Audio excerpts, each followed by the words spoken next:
my body now has got to the point where it's trying to protect me. I think it's just trying to protect me. My body has got a built-in defense mechanism that is trying to prevent me from watching any more wrestling. I think there comes a point where your body naturally takes over, and I think without me even knowing, I ended up turning off my alarm just so that I would be saved from having to watch any more of 2021 professional wrestling. But, you know, I've managed to still wake up. I'm still here with you guys, and we are going to watch NXT. So we'll see how NXT goes. Now, I know, all joking aside, NXT is, you know, a better show, a wrestling brand, something that I tend to enjoy. But last week, I got to tell you, last week, was really disappointing. I was really disappointed with NXT last week. I can remember leaving last week's NXT episode with a real...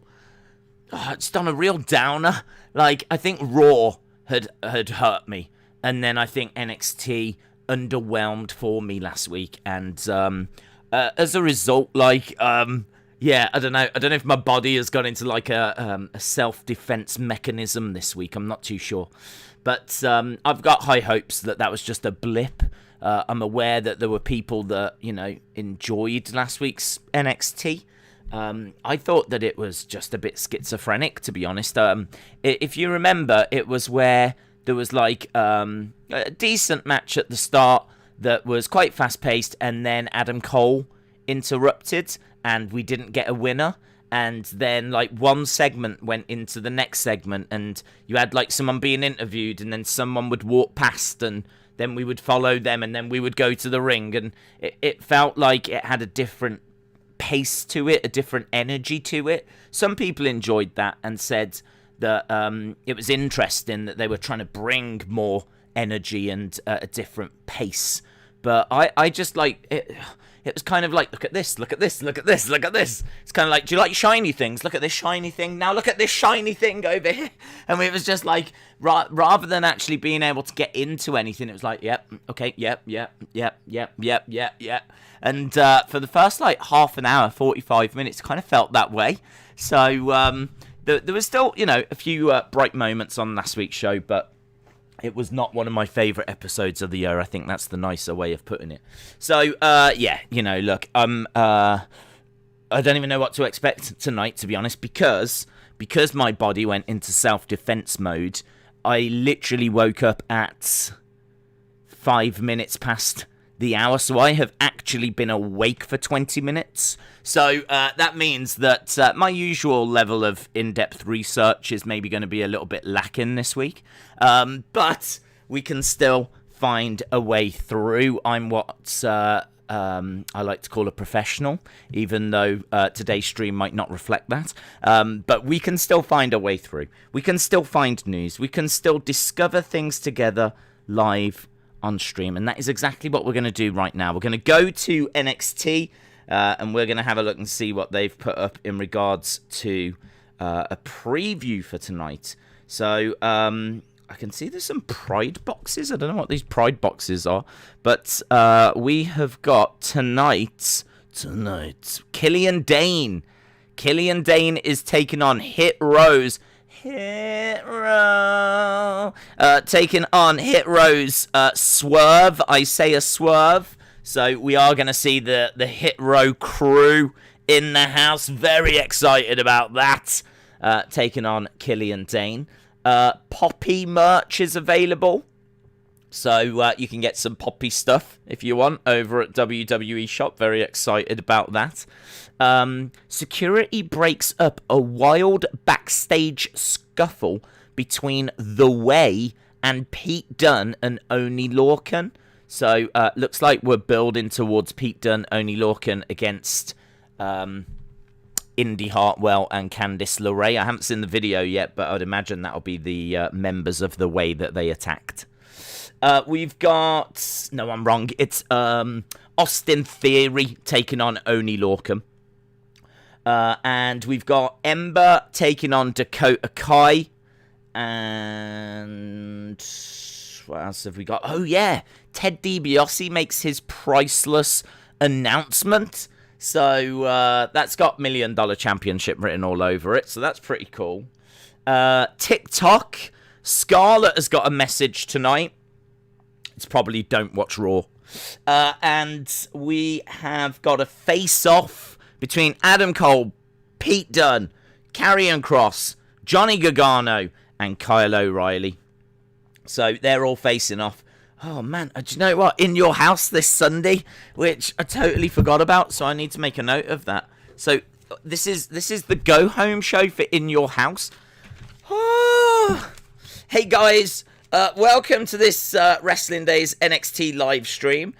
So if you are just joining us, big episode this week because it's actually a go-home episode. So sometimes go-homes aren't the best, but we'll see how this goes. It's a go-home for In Your House, which means we're going to get a lot of final touches for the In Your House matches. We've got a lot of face-offs tonight as we build towards the weekend. In Your House, of course, this Sunday. Everyone knows that. Yeah, we're going to get the final touches tonight. So, yeah, actually, running through that preview, it's going to be all right. Do you know what I mean? It's going to be all right. There's a few things in there that look all right. It is a go-home, though. That is going to be a bit of a concern. But, yeah, there's worse things going on in the world. Do you know what I mean? Jim said, I would like to see Poppy officially in WWE 2K22. I would like to only see Poppy in 2K22. I think that would be Mega Bants if you buy the game and the only character you can play as is Poppy, and then you have to pay $100 to unlock all the other characters. That's what I'm hoping for. No way of really unlocking them through gameplay. You literally have to spend another $100. That's the only way. Maybe what they could introduce is you spend $100 and you get like a loot box, and you press a button and you just get a random superstar, and you don't even know what superstar you're getting. So you press the button and you get Tamina. I would just love to see the Bants online for that. I would love to see the online reaction if someone got 2K22 and all they got was Tamina and Poppy. Lots of hearts in the chat, which is nice to see. Lots of love being spread around right now. It looks like this is some kind of a self-help group.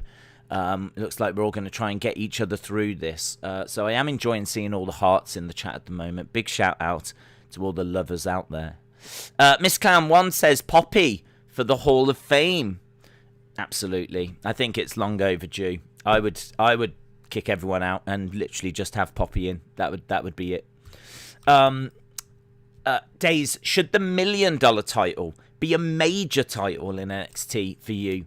Yeah, I would get rid of every title and I would just have the Poppy title. So they'd all be competing. They'd be competing for Poppy. And what you would do is you would literally carry her everywhere you went on your shoulder. And that would signify that you are the champion. So that's what I would do personally. But, what should the end... Look, come on, let's get serious, yeah? I'm still in the process of waking up here, yeah? Should the $1 Million Championship be a major championship? I don't know if it should be major. I mean, it's always going to struggle to compete with the NXT title because that is the title of the brand. But I think that I don't want to see it be just like the stupid... I'm worried that it's going to just be like it's going to be the 24/7 belt. Not that it's going to be defended all the time 24/7, but it's going to be a belt that is just, rarely seen, rarely defended, doesn't mean anything. Sort of like the FTW belt in AEW. And I don't want that for the $1 Million Championship. It's got a very interesting history. And they've always struggled to kind of use it afterwards. They've always struggled to try and figure out, how do we use this belt now? What do we do with the belt now? So there's always been as I said, a struggle. And I think, it's great bringing Ted DiBiase in, and obviously Cameron Grimes has got a gimmick very similar. So it makes sense to bring in the $1 Million Championship. But my concern is that they've not thought it through any further than that. My concern is they've sat there and gone, wow, Cameron Grimes, he's a lot like the $1 Million Man, isn't he? Wow, we could get a hold of the $1 Million Man, maybe see if we could use his championship. Oh, that's such a good idea. Let's do it. Like, that might have been the whole creative conversation. That right there might be it. That might be the absolute limit of creative conversation regarding the $1 Million Championship. So I hope there's more that they've got planned. I hope there's a way that this championship can have meaning and purpose and actually bring something of value to NXT. But my concern is that it won't, and they've not really thought this through. And after a month, this thing's just going to be carried around, dead, not really defended.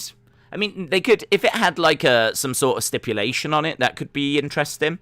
You know, if you won the $1 Million Championship by a certain way, like, could it be that all $1 Million Championships have a time limit of some sort, or they all go for 10 minutes and it's most falls win, you know, or something along those lines. Maybe it needs its own little stipulation.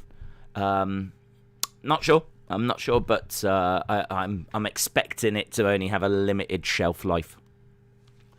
I'm going to go to the pub to watch England versus Croatia this Sunday, and then we've got the pay-per-view in your house. I just can't even begin to tell you, right? I cannot begin to tell you how excited I'm getting for the Euros. I am so excited that my body is getting in all of its sleep now. So I'm like a hibernating animal.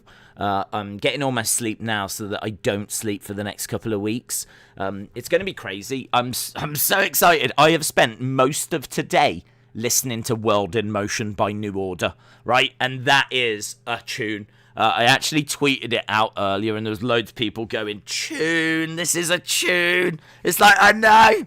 And I've played it like 40, 50 times today. And then I was like, oh my God, this is such a good tune. New Order are such a good band. And then I just went on a bit of a New Order trip where I was doing stuff. I don't want people thinking I was just sitting here listening to New Order. That is not the life I lead. But I was, you know, creating emojis and doing bits and bobs. But I did have New Order playing in the background, and it was wonderful. It's absolutely wonderful. So, New Order, big shout out if they're watching. New Order, if you're watching, shout out to you. So, yeah, big fan. Big fan. And World in Motion is amazing. And then, you know, you get haters, don't you? You get haters jumping in going, pfft, it's all right, but it's no Three Lions. It's like, come on. Can't we just appreciate how great this song is? We don't need to compare it to other songs. Three Lions is great, but come on, World in Motion. Never heard of the song. Well, I did tweet it out earlier, so I find that disappointing. Straight away, Austin, you've been rumbled there. Days, you did beat Cody in seconds. You did beat Cody in seconds. Good. Oh, you're talking about the game. Got ya. I don't know how fans don't like WWE because of rematches. AEW do it too, says Nelson. Miss Clown, well, here he is. Here's the guy I was thinking of. Look, here he is. Look, Dave in real life, the little troublemaker. Old Dave in real life was like, World in Motion. Have you heard this? Have you heard this one? Unbelievable. And in turn, made us all go down a retro music rabbit. Oh, dude, oh my God, it's so good. I just don't sit down and listen to music anymore. So I was listening to World in Motion, brought back obviously loads of memories and loads of good feelings. And I was like, oh man, I've got to put Blue Monday on. So I put Blue Monday on, and it's just one of the biggest, best dance tracks of all time. And so I was listening to Blue Monday, and I was like, and then what I did was I was like, do you know what? I know a few like New Order tracks, but I don't really know them by name. So I was like, I'm going to Google what are the best New Order tracks. So I ended up Googling the top 20 New Order songs, and I just started like hitting them as I was going down. Oh, it's so good when you like do that and you go down a proper rabbit hole. I know this is a wrestling stream, but come on. New Order, yeah. Although I'm more of a Joy Division fan, which is the same band. They were Joy Division and then obviously became New Order. Harley said, Days, I found out that Roman and Ray have never had a match together. The only kind of one-on-one they had was during Survivor Series, and that was 5-on-5, but that don't count, because it's not one-on-one. This is a dream match. Malaki. Good point, Harley, by the way. Days, I'm a boomer, says Johnny. Dude, you're not a boomer like I'm a boomer. Come on. I've spent all day listening to 1980s music, do you know what I mean? That's how much of a boomer I am. I've got like a gold boomer card. I'm fully signed up member of the Boomer Society, I am. I might even be their chairman. Yeah, so, I'm living that boomer lifestyle, guys. I'm living that boomer lifestyle. I had a nap. I had a little nap. Yeah, that's what old people do. I'm a boomer.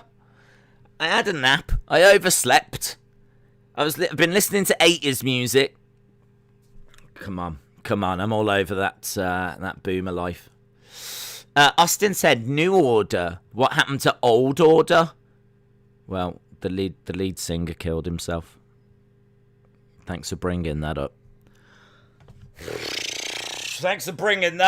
Jeez. Didn't really want to go there, Austin. Brilliant. Thanks, Austin. Bringing all these memories of the lead singer killing himself. That's true, by the way. Although they weren't called Old Order, they were called Joy Division. But I wasn't really going to go there. Until Austin was like, oh, what happened to the Old Order? Because that's what you sound like in my head. I'm still waking up here, right? So you might be watching this going, this is a bit of a weird stream. Normally we just hit like wrestling rumours and news. But what do you do when you haven't had chance to check out any? Hey, what do you do then? This is what you do. You panic live on stream. Mr. Meme said, Days, the Euros are in 4 days. Dude, I can't wait. He says, I can't wait. I'm from Denmark. Hopefully we'll be a dark horse of the tournament. Hey, do you know what I like about Denmark? You've got one of the world's best goalkeepers. You've got you're really solid, like defensively. You're a good team. Yeah, I mean, you've won the Euros before. So why not? I'm certainly not going to sit here and say, nah, you got no chance. I ain't doing that. You've won it before. So, and you've got one of the world's best goalkeepers, and, you know, your squad's all right. Like, what was it 2004? We saw Greece win the Euros. Greece. That's a movie.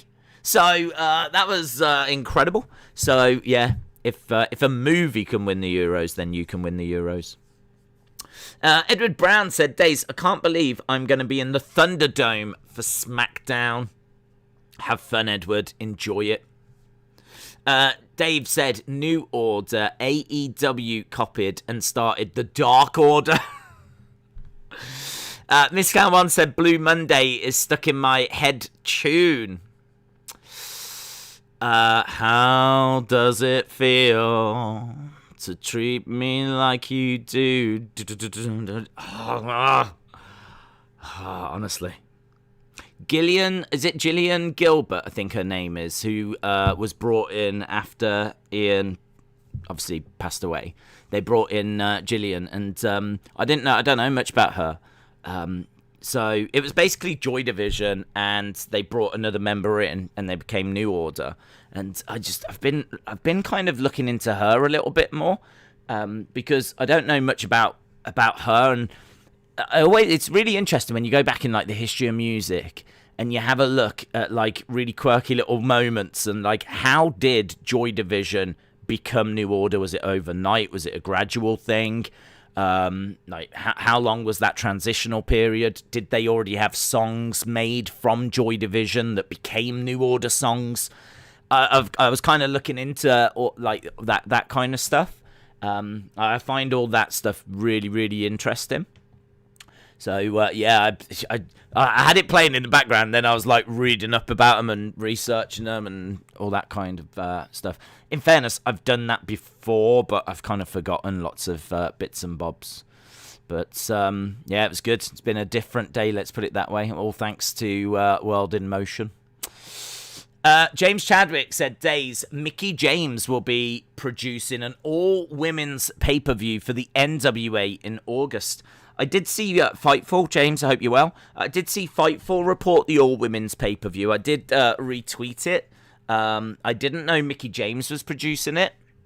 That's really cool. That's really exciting. I think an all-women's pay-per-view will get headlines, and I think that it is something that people would watch and support.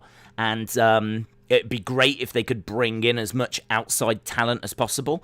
Gotta think there's a good chance that AEW might allow some of their female talent onto that show. Serena Deeb, as far as I know, isn't under like an NWA contract, but I think there's a good chance that she could be on that show. They might be able to get the likes of Hikaru Shida, Britt Baker. If they can't get those kind of names, I'm sure AEW will give them some of maybe the lower down female names, like Brandy Rhodes. No, I was thinking like Danny Jordan and other people that I don't know. But yeah, really exciting. We'll have to see. In all fairness, I bet Brandy Rhodes will be on it. If there's an opportunity to get onto a TV show, she'll take it. Harley says, we need to spread the word. # cancel Austin 316. Austin said she should have Deeb lose. What is up with this guy? What is up with this guy? He's just on one. Just needling away, isn't he? Just, unbelievable. Ponton says, Boomers are 46 to 64. Generation X is 65 to 80. Oh, hang on. Well, what's this? What's going on? Is that Boomers? Boomers is all the way back just after World War II. Well, that does make sense, doesn't it? The old baby boomers. All right. Well, I'm still going to represent them. Do you know what I mean? I'm still going to represent them, even though I can confirm I was not born between 1946 and 1964. If I was born in even 1964, I would be 57? No, 57. Did I just work that out correctly in my head? Ooh. Probably not, but, you know, I'm going to say that I did. Dominic said there's a boxing event on the same night as SummerSlam, so SummerSlam's going to be a short event. Yeah, I've heard it's going to be half an hour long. SummerSlam's going to be about 30 minutes this year, 20 to 30 minutes. You're still going to get a good 12 matches within that time frame, though. But they're just going to be super short. So, and then that means we can all watch Manny Pacquiao. So, super excited for that. By the way, none of that is true, apart from the fact that Manny Pacquiao is fighting the same night. Harley said that's not what happened with Evolution, unfortunately. Was that the least rated or bought or watched? It was the least watched, I believe. The least watched. But in all fairness, the pay-per-view was not promoted brilliantly.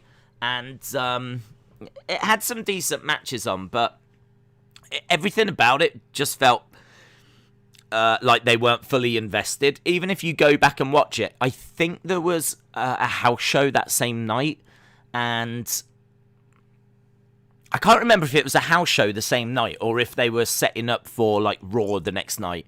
But they didn't have the proper entranceway. They didn't have the ramp. They didn't have like LED like corner posts or anything like this. Like there was loads of stuff that was missing, loads of stuff that wasn't right with Evolution. I remember it not getting like the promotion that a normal pay-per-view would. So it's all well and good going, yeah, no one watched that first one. You didn't really do a very good job of promoting it.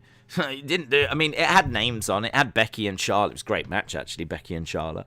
Had Ronda versus Nikki that literally no one was asking for. Becky Charlotte turned out to be a great, great match. But, and then, you know, had a few legends and whatnot, but they could have done a lot more to promote it.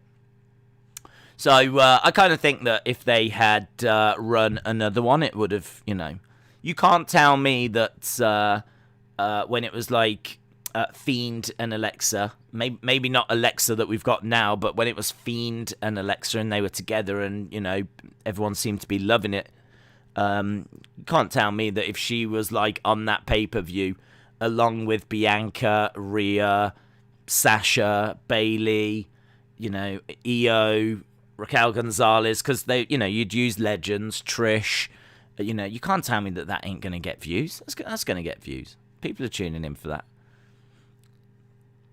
Mission Pro Wrestling will provide most of the females for NWA's all-female pay-per-view, says Dave in Real Life.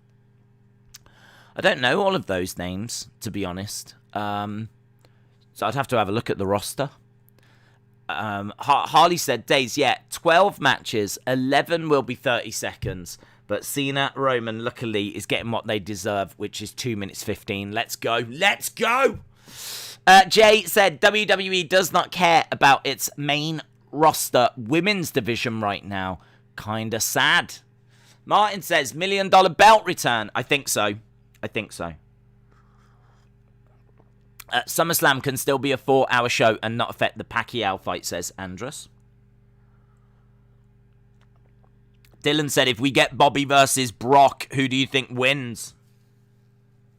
Hard, innit? Good fight. Hard-hitting fight. Like, I don't think that either are going to pull their punches too much. They're both going to want it to look super snug and super good.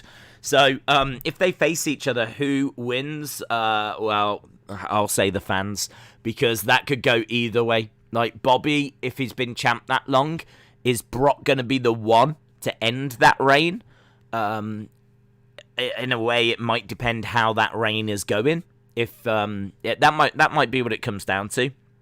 If the reign is good and it's drawing and people are tuning in and they're seeing a bit of traction, then they might pull the trigger. But in all fairness, look at the ratings. Raw ratings are in free fall, and I mean, I don't even know what these ratings will come out as, but I'm guessing 1.7, something along those lines again. And they might look at it and go, we need a boost here. Like right now, my gut feeling is that they will pull the trigger on Brock being champion in an attempt to boost ratings and give ratings a lift. So I think it all depends. If Bobby starts drawing as a champion, they might end up just sticking with him. But gut feeling right now is that it could be end of the road for the Bobby Lashley title reign, because they might need it to be the end of the road. Fun fact, the $1 million belt is on NXT TakeOver promo poster for In Your House. Dan said, Days, how are you going to book Hit Row? How am I going to book them?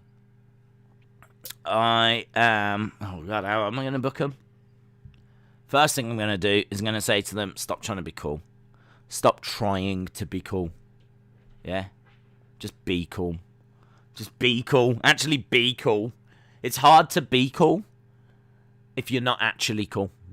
And I do question if some of these people are actually cool. I mean, guys, you look at me, yeah? I do what I want, yeah? I say the stream's going to start at 12 UK time, at 7 Eastern. I rock up at 20 minutes past. I don't even really apologise, do I? I do what I want. I do what I want, when I want. Do you know why? Because that's cool. Yeah? Hit Row. Hit Row. They come out when their music gets played and they get told what to do. Pfft, losers. So, how would I book them? I gotta say, some people, right, I'm not alone in not enjoying them, but there's people out there that seem to be really into them. Right, I'm looking on Twitter and people are like, this is the best thing about NXT, which is fine if that's, people are watching the show in the comfort of their own homes and that's what they're enjoying, so be it. So there is hope for old Hit Row. So I would book them by...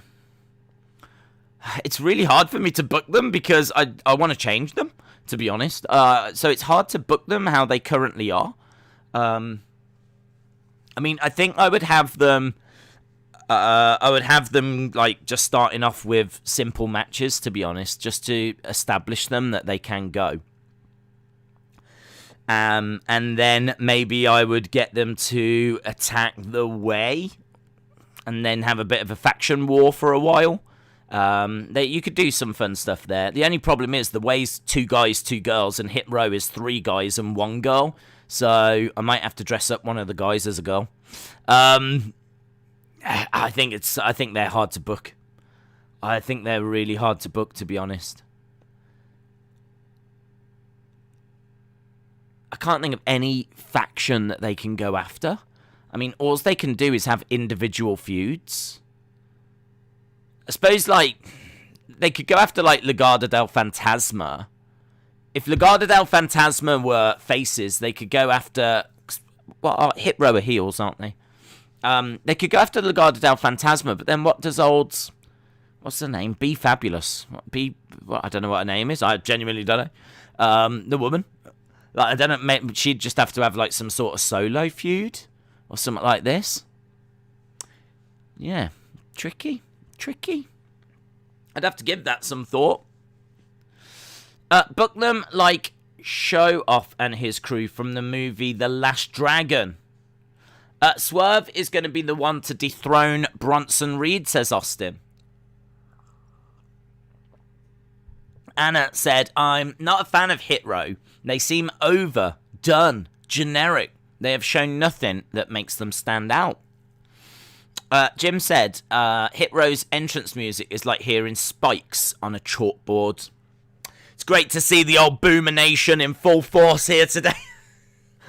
Boomers unite, yeah! What is this new music? What are they? Rap, hip, hop? No, thank you. No, thank you. Give me some good Donny Lonergan. Days, which is your phone? Which is my phone? This one. It's a Google Pixel 3. And I am due an upgrade, and I'm not sure what I'm going to upgrade it to, but it will be another phone. I can confirm, breaking news, it will be another phone. Johnny said, Days, I made a funny of you shirt to send on Twitter. Okay, send it over, bud. The girl in Hit Row is like Bianca Belair and Jade Cargill. Is that just me? I mean, like, from a looks point of view, maybe. I don't know. I've not seen her wrestle. I don't know. I'm just not a fan. It's hard for me to get enthusiastic about them all, but like, yeah, okay, we could do this, we could do that. I can see this. I can't. That would be the challenge for me if ever I went to WWE, which don't worry, I'm not. But if I went to WWE, I think genuinely I would be all right with booking if I was able to sit down with a blank sheet of paper. If it was like go round to Vince's and it's like, right, Vince, what we doing, bud? Okay, let's start. Yeah, let's get some of these segments together. So we need this to go into this. We've got to plant this here. We'll do a promo there. That'll lead up to the match later in the night. We'll go this way with this feud. I can do all this. We can all do all this. But the problem you're going to get is, what do you do when Vince goes, God damn, let's make him a dancing plant? You're like, hey, sorry, what? You want to make him a dancing plant? So this is the plan for Keith Lee. You're going to dress him up as a plant, and you want him to, like, what, dance his way down the ramp? God damn, that's hilarious. You'd be like,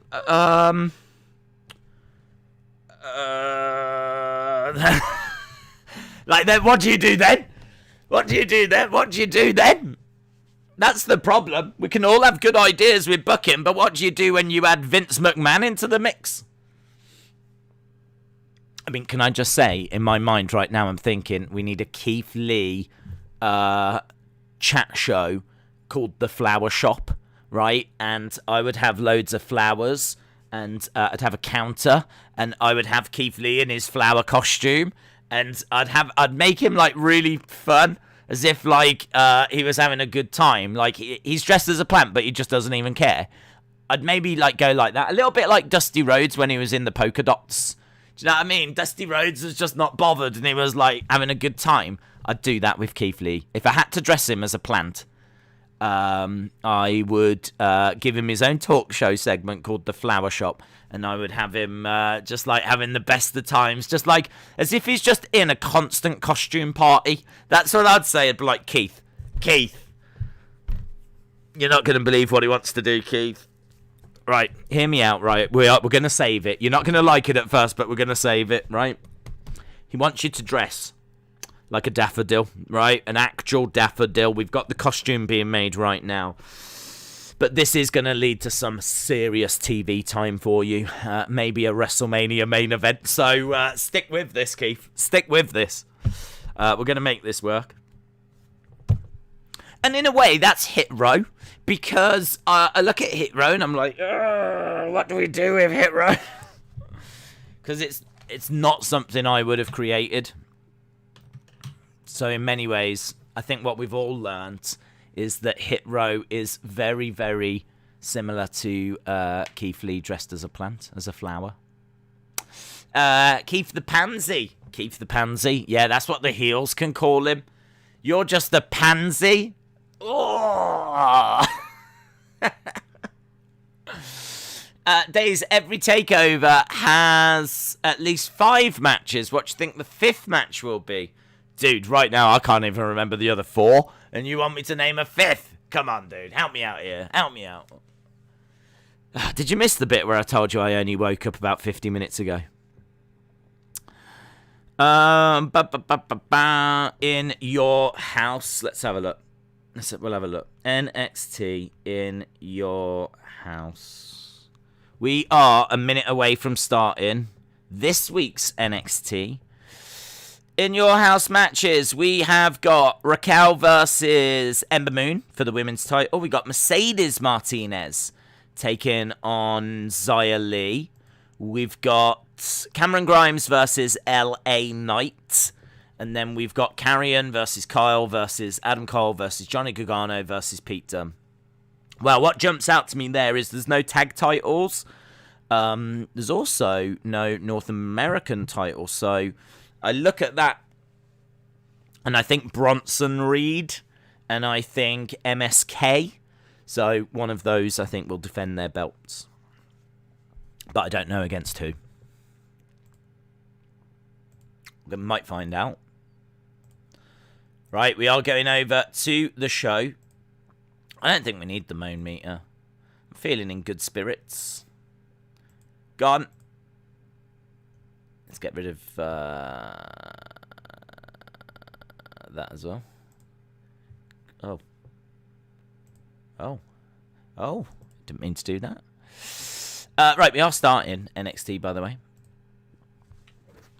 Love's got the world in motion, and I know that we can do. Days, I sent you a picture. Check it out. Check it out. I will. Right, NXT has begun. Obviously, we're just going to start with a video package.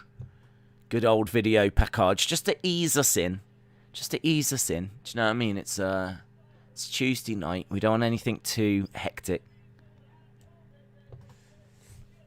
It's time. Days, if Alexa proposes to you, will you say yes? No. I don't want to be around that hot mess. Her bad booking might rub off on me.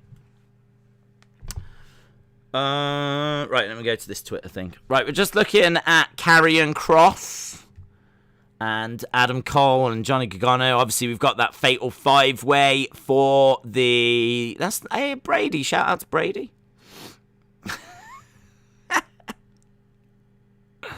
I'm going to retweet this from Brady. Oh, hello. We've got a fly situation again. Hopefully this will work. There, boom.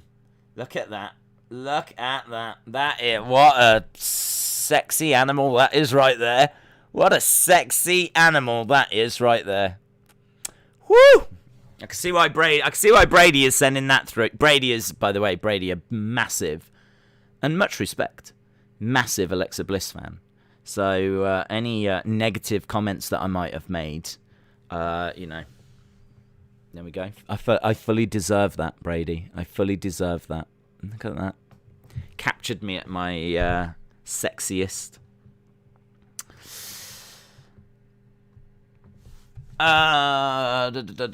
Chadwick isn't lying. It was awesome. Dominion was amazing, says James Chadwick. Yeah, I need to see that. LSW said, James Chadwick, it was great. Even the tag matches set up Kizuna Road. Do you live on your own? No, I live with Mama Days. And when I was down in Southampton, I was renting because I used to be walking distance from work. And since I moved back, I'm just currently trying to save up for my own place now. So now I'm quite fortunate that I haven't had to spend lockdown on my own. Like all the other boomers, I've been a lucky one, living it up in the country, not on my own. So very, very fortunate. Me Theory, says Austin. Yeah, we are starting NXT with Austin 316 Theory.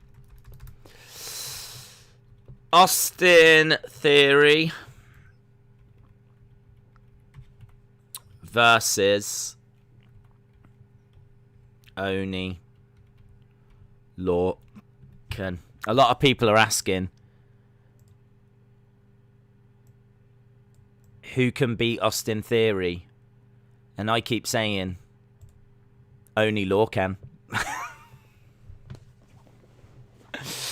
Austin 316 Theory says, I'm going to win this. Oney versus Theory could be pretty good if given time. Well, let's see. We are underway. Obviously, we've got both their daddies in the main match on Sunday. So, Johnny Gargano and Peter Dunne. Both going to be in that big championship match. Edward, shout out to you. If you was born in the 80s, you're a millennial. I am whatever my heart wants me to be. Haven't you heard, in this day and age, you can choose what you want to be? You can choose whatever you want to be. I want to be a boomer, so everyone has to respect that I'm a boomer, yeah? Gaming in Real Time says, do you think the UK will be open by September? No, we're not going to open ever again. We don't want any foreigners. We've decided that we're just going to go it alone. We're going to still create really cool music and things like Harry Potter, but we're just going to keep them to ourselves. James Bond, the new Bond film, is just going to be for us. That's the title of it, just for us. James Bond in just for us. Just only for us. And because he can't go around the world anymore, because we've shut our borders, he's having to deal with minor issues now. Someone's robbed the tea shop, and he's having to try and figure out who's done that. So it's going to be a bit of a different film, in all fairness. Do I think we'll be open by September? Sure, yeah. My in-depth knowledge of COVID and the development of COVID and how it's evolving and everything is so in depth that I've run all the numbers, and I can tell you right now, September's looking good. I've just, I've had a little quick broken down the numbers for India. I'm just having a look, seeing at a few other areas that. I've got a few concerning numbers coming through, but I think by September, UK should be there or thereabouts. Yeah,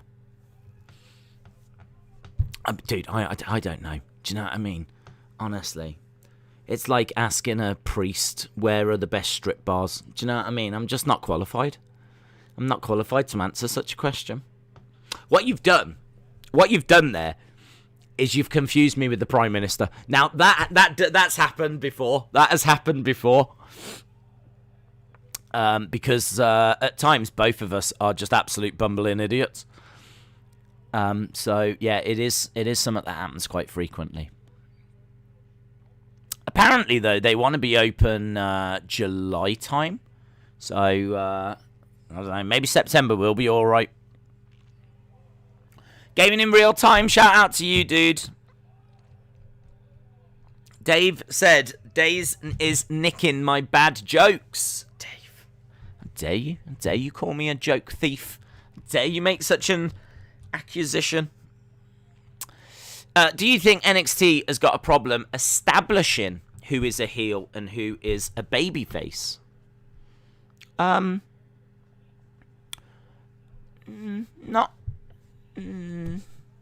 I don't know if it's a problem or if there's a few superstars that they kind of want to be a little bit tweener.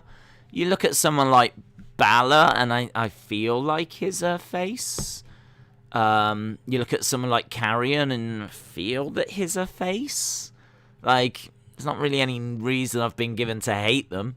So I kind of feel that Finn and Karrion are sort of in between. Was it Triple H or someone? No, I think it might have been AEW said they don't really have heels or faces. I kind of feel like NXT has got a little bit of that mentality as well. But they absolutely do. Like in this match here, Austin Theory. Well, I suppose in a way, Austin Theory is meant to be a heel. The Way are supposed to be a heel team, but Oney Lorcan is an outright heel. So really, in a way, this match is a heel versus a tweener.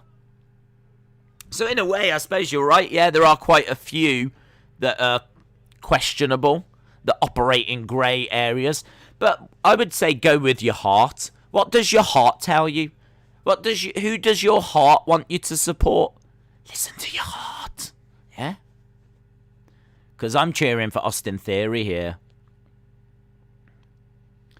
As Pete Dunne comes down slowly, and we go to commercial break. AEW has got MJF, who is a 100% heel. Totes. Wrestle with Andy said, Days, would you like to swap on NXT? Who would you like to swap on NXT and the main roster to shake things up? I saw someone with quite drastic roster changes, but it did make sense. They were like, right, Cesaro, Corbin, they were naming some pretty big names. They were like Miz, Cesaro, Corbin. It was like a load of names that are just absolutely not going to NXT. They were like, let's get them out the way. And they were like, we need The Way, we need Karrion Kross, we need Pete Dunne. Like, they just named a load of people. They did some pretty big moves. Because I think there's a chance you do get some big moves, but I can't see that many people going to NXT. I can't see the Miz and people like that going to NXT. So, Miz needs to just take a break. Take a break, mate. Take a break, yeah? I can't cope with any more Miz TV. I can't cope with Morrison and his dripstick and all stuff like this. So, I think there's a lot that needs to happen. We could do like a whole separate stream on that. And, you know what I mean? That'd be quite fun, actually. If you sat down with all the names and you did like, from start to finish, you draft everyone. And whilst you're doing it, you just have a quick sentence as to why you're putting people where and what future feuds could look like.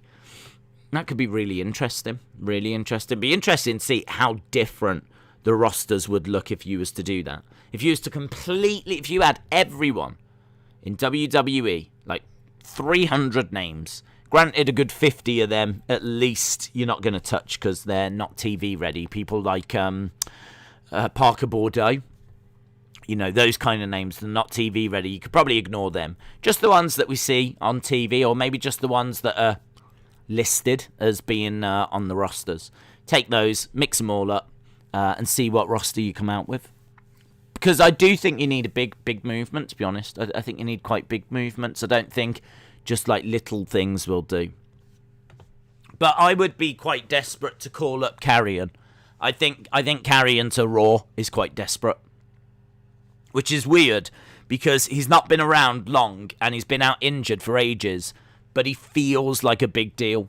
He feels like someone that's going to be a WrestleMania main eventer. You look at him. I don't look at him and think, mid-card. I look at him and think, main event. Hit him against Roman. I can see Roman making his way down and then Karrion coming down with his entrance and Scarlett. And he's a main eventer. And I kind of feel that Raw would really benefit from that injection of excitement and a new main event star. So yeah, I'd look to move Karrion. So take anyone, I don't care. Take anyone. Miz, that'll do. Take Miz. Does Miz work in NXT? No, not at all. But I don't care. It just gets Karrion onto Raw. I want New Day and Owens on NXT, says Robin. Chris said, if Alexa had a drip stick, would it be Alex? I see what you've done there. Alex Bliss. That could be her alter ego, where she turns into like an evil dude. When she's a kid, she's Alexa Bliss. But when she's her alter dude ego, because everyone knows dudes are evil, she becomes Alex Bliss. Going Go said, Days, the next old WWE pay-per-view watch-along we should do is TLC. Hardys versus Dudleys versus M&M. That's where Mercury broke his neck. Okay, I don't know when that'll be because we've got the Euros happening, which are going to be taking up a lot of our time. JP said, is Karrion a bigger deal than Drew? Or could he be a bigger deal down the road? I think Karrion's huge. I mean, I genuinely think Karrion is main event WrestleMania. Huge. And it's taken Drew a long time to get to that point. So I don't know if he can be bigger than what Drew is now. But I think he can get to where Drew is now a hell of a lot quicker. Like years quicker. You're not going to do it straight away, but maybe give him a mid-card run for a bit, and then after 12 months, 16 months, something along that ballpark, he will be there or thereabouts. I just think with Scarlett, he's got everything that Vince wants. He's got a great physique. He's got a good size. He's got a sexy lady by his side, so do you know what I mean? All of that ticks boxes for Vince. Notice how I've not mentioned his wrestling there. Things that Vince isn't bothered about. I should imagine there's like a checklist of, is he punctual? Yeah. Has he got a great physique? Yeah. Has he got good entrance? Yeah. Is his gimmick strong? Yeah. And he comes with a good-looking woman? Yeah.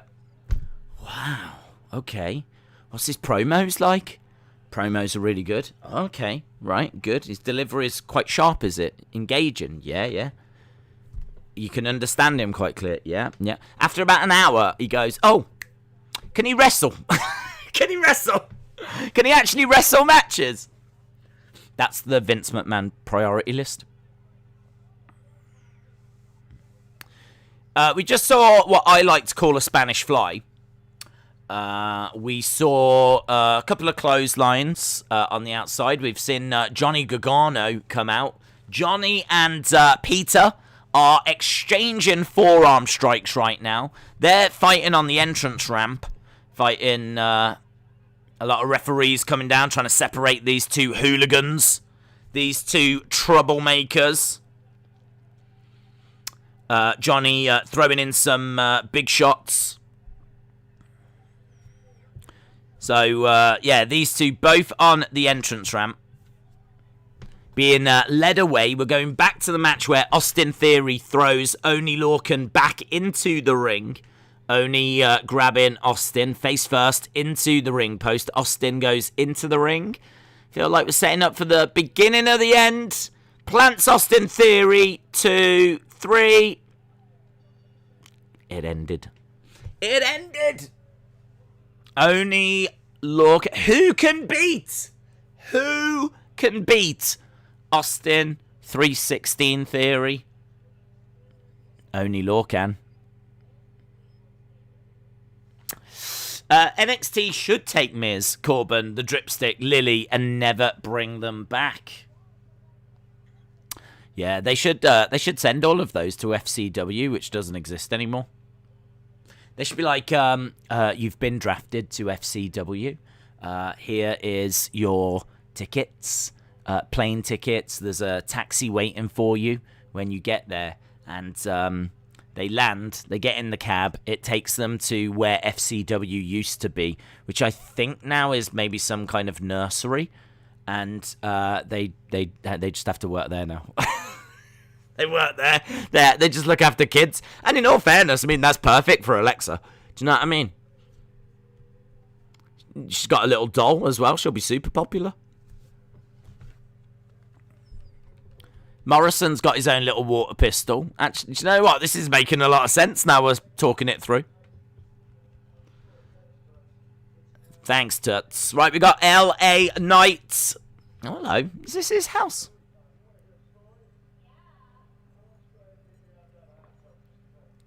Who are these women? Who are these ladies? What's all this? Is this the life he leads? Oh my god. And I just sit here night after night streaming. And LA Knight is there in a hot tub with a couple of ladies and some champagne. I'm living a lie.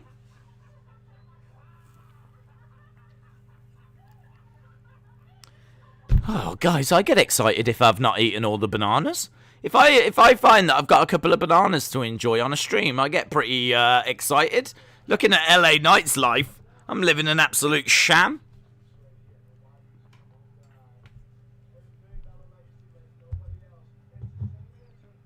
Isn't this very similar to like Cameron Grimes in a way?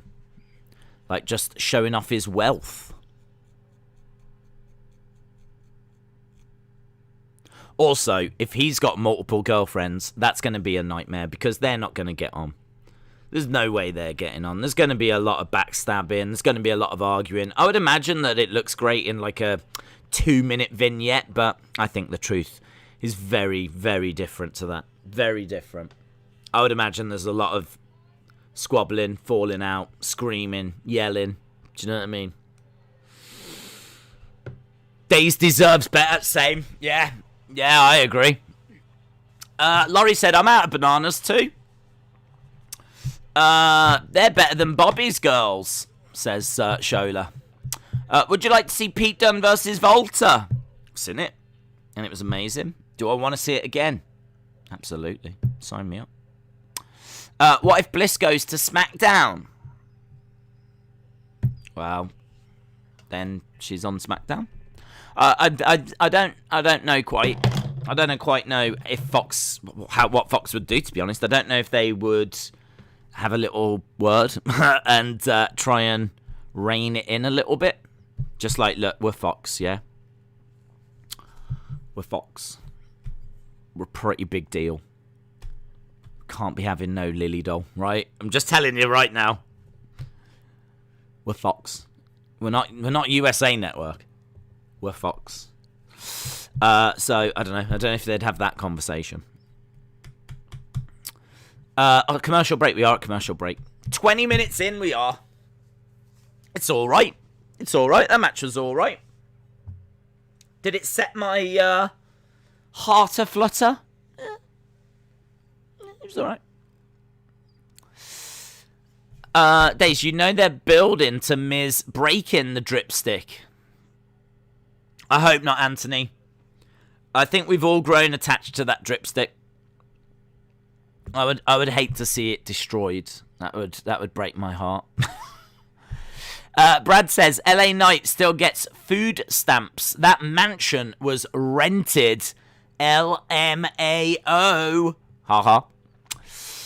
Yeah, I mean it did look all very set up, but at least he got to live it for a couple of minutes, so I'm still jealous.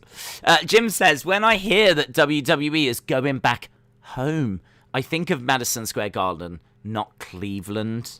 Well, that does make sense, considering Madison Square Garden is their home. It's where they were based. It's where a lot of their shows came out of. So it does make sense that you think that way, Jim. But I I don't quite know why they're... I think going home, do they mean home as in front of fans? Is that what they're saying? Because I don't think they specifically mean Cleveland. Don't know. It is weird terminology. William says, what if Lily was to turn into Alexa Bliss? What if Lily was to turn into Alexa Bliss? Well, then we'd have 2 Alexa Blisses, wouldn't we? And I'm struggling with one. So, Days, what if the Rumble is at MSG? That would be cool. I'm down for anything being in Madison Square Garden. I love Madison Square Garden. The show has been awful. What a bad show this has been, says Brony. Oh. WWE are going to tour Antarctica. William said, I think WWE should at least start doing Funhouse episodes every Thursday on the network. Like, give it 30 minutes a week and build matches from that. William, hope you are well. Brony says, Lily is better. I'm going to read this. I'm going to make sure everyone hears this, because this is one of those comments that I think this will get universal support. This is one of those comments that everyone's going to be like, yeah, I think you're right. So I'll read this, because it's always nice to... Oh, hello. Doc Hendricks!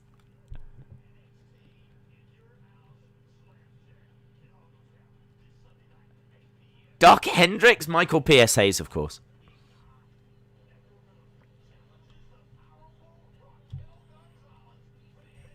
That's cool, isn't it?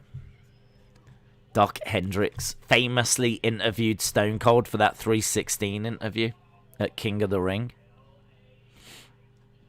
And it's being hosted by Todd Pettingale, isn't it? In Your House. So we're back from commercial break. We've just got an advert for In Your House.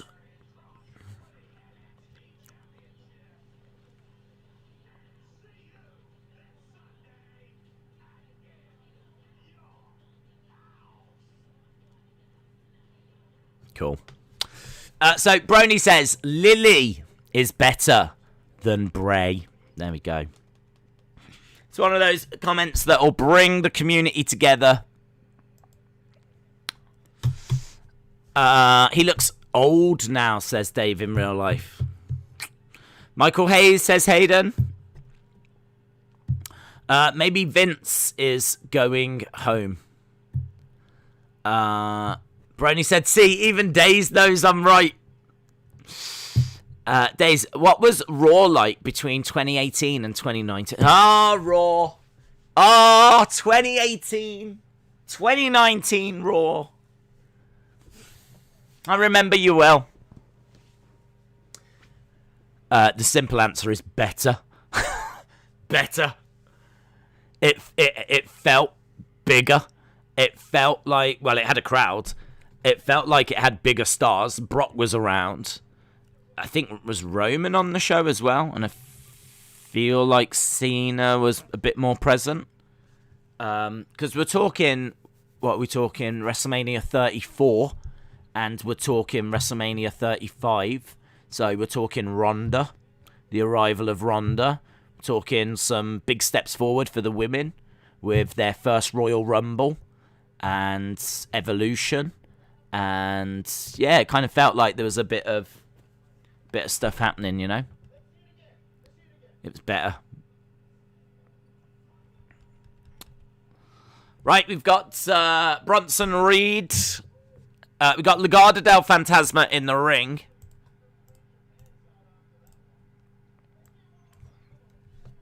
Legado del Fantasma.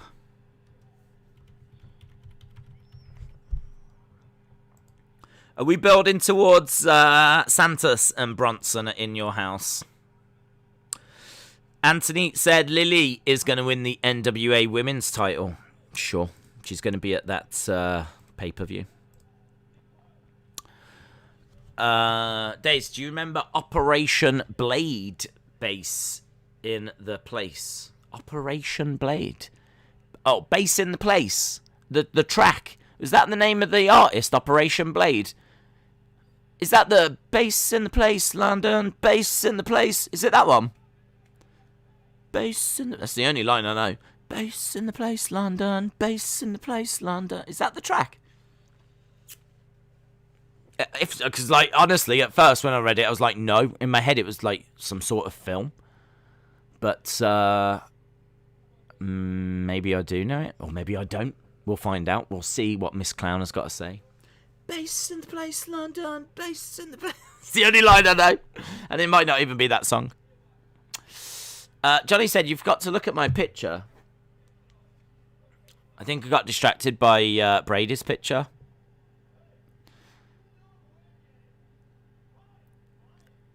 MSK have come down.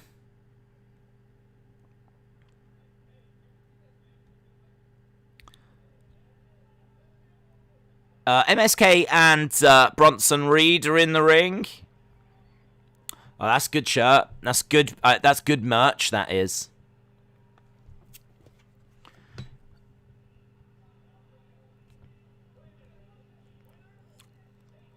Winner take all. So it's going to be MSK and Bronson. Hero!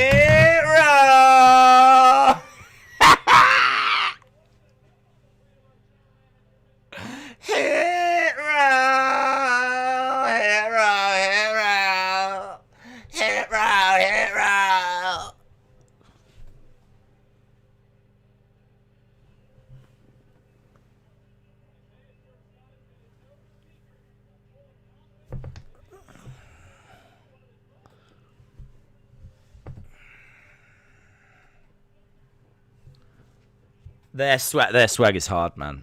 They swag hard.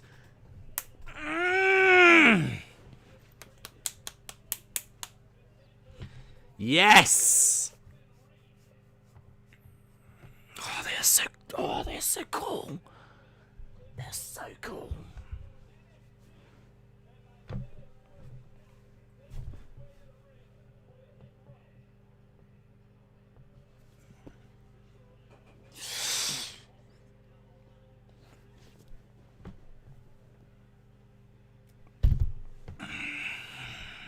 Don't mess with these. Don't mess. This is. They go hard, man. They go hard.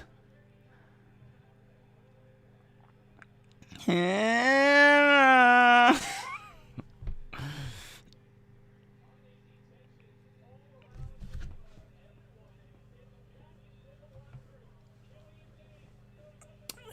Swerve versus Killian Dane. Everyone's gone. Everyone's done one. Greatest faction ever. Right, Johnny has sent through some merch ideas, and here is. I like this one. Look. That's going to be available on the old Wrestling Days merch store, which currently doesn't exist, so it will just comprise of this shirt that says, yes, I am a boomer, and there is my boomer face that can be staring out of your stomachs as you sport this wonderful official Wrestling Days merchandise. Come into the Wrestling Days store very, very soon. Hit Row need the drip stick. Oh, God, they do. You're absolutely right. Top Dollar is the baby daddy. Top Dollar. Does Days need his meds? All I need is Hit Row. Just plug it straight into my veins. That's all I need. Don't need no medication. Just need Hit Row, don't I? Old Hit Row. If Scarlett and Asuka proposed to you, would you say yes? What, to both? Do I get both? I just said earlier about how that would actually be a lot of hassle. So, I don't know. What's going to happen with Karrion? Well, I've got to deal with that situation. Because I don't need that hassle. I don't need Karrion Kross coming after me. So I might say to Scarlett, yeah, you know. No thanks. I'm sure you're lovely, but you just come with baggage. So I don't know. I don't know. I might accept the Asuka proposal. I don't know. I'd have to think about it. I mean, I'd definitely say yes, of course. But, big life lesson. Don't never rush into these things. Even if you know the answer, just take a little bit of time. Days, you can get a WWE shop. Yeah, I get a WWE shop. Could Legado lose and get called up? I'm not sure Vince is a big fan of, like, lucha style. If you look at, like, how Andrade was used and Angel Garza and Lucha House Party and, I wouldn't have the most confidence in the world that Vince would be licking his lips for Legado del Fantasma. So, John says, Hit Row should have a feud with the Street Profits because I hate all of them.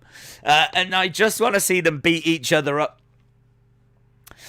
Days, since the wild card rule appeared, I wasn't really into the draft like 2016 to 2019. It's kind of sloppy. Even the 2020 draft feels not much impact somehow. I agree. Alex said, odd question. Have you ever pushed a kid or adult to get a figure during a toy hunt? Have I ever... I didn't know where you was going. Have you... Just a bit of a weird question. Have you ever pushed a kid over? Just a random question. Have I ever pushed a kid or an adult to get a figure during a toy hunt? I don't know what you mean. What do you mean by that? Do you mean like buy that? Come here. Right, you see this? You see this figure here of like the Miz that no one wants, right? This basic of the Miz that is as basic as it comes. You're gonna buy this now. I don't care if you're crying. I don't care if you've only got £10 and you want to buy sweets. You're gonna buy that now. Yeah. Go to the counter. I'm gonna watch you. Go to the counter. I'll hit you. I will hit you. Go to the counter. Do you mean pushing them that way? What do you mean? I don't know what you mean. Are you asking me, have I ever gone into a shop and bullied someone into buying a figure? Is that the question you're asking me on this public forum? Because my lawyer has advised me to say, no, I have not. I have, though.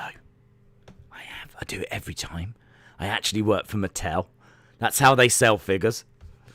That's the only way they sell figures. It's just me going around the shops bullying people that are in the shops at the time to buy them. Right, we've got, in all fairness, I can't remember who asked that question, but they did say this is an odd question. So, in all fairness to them, they did realise that it was a weird one.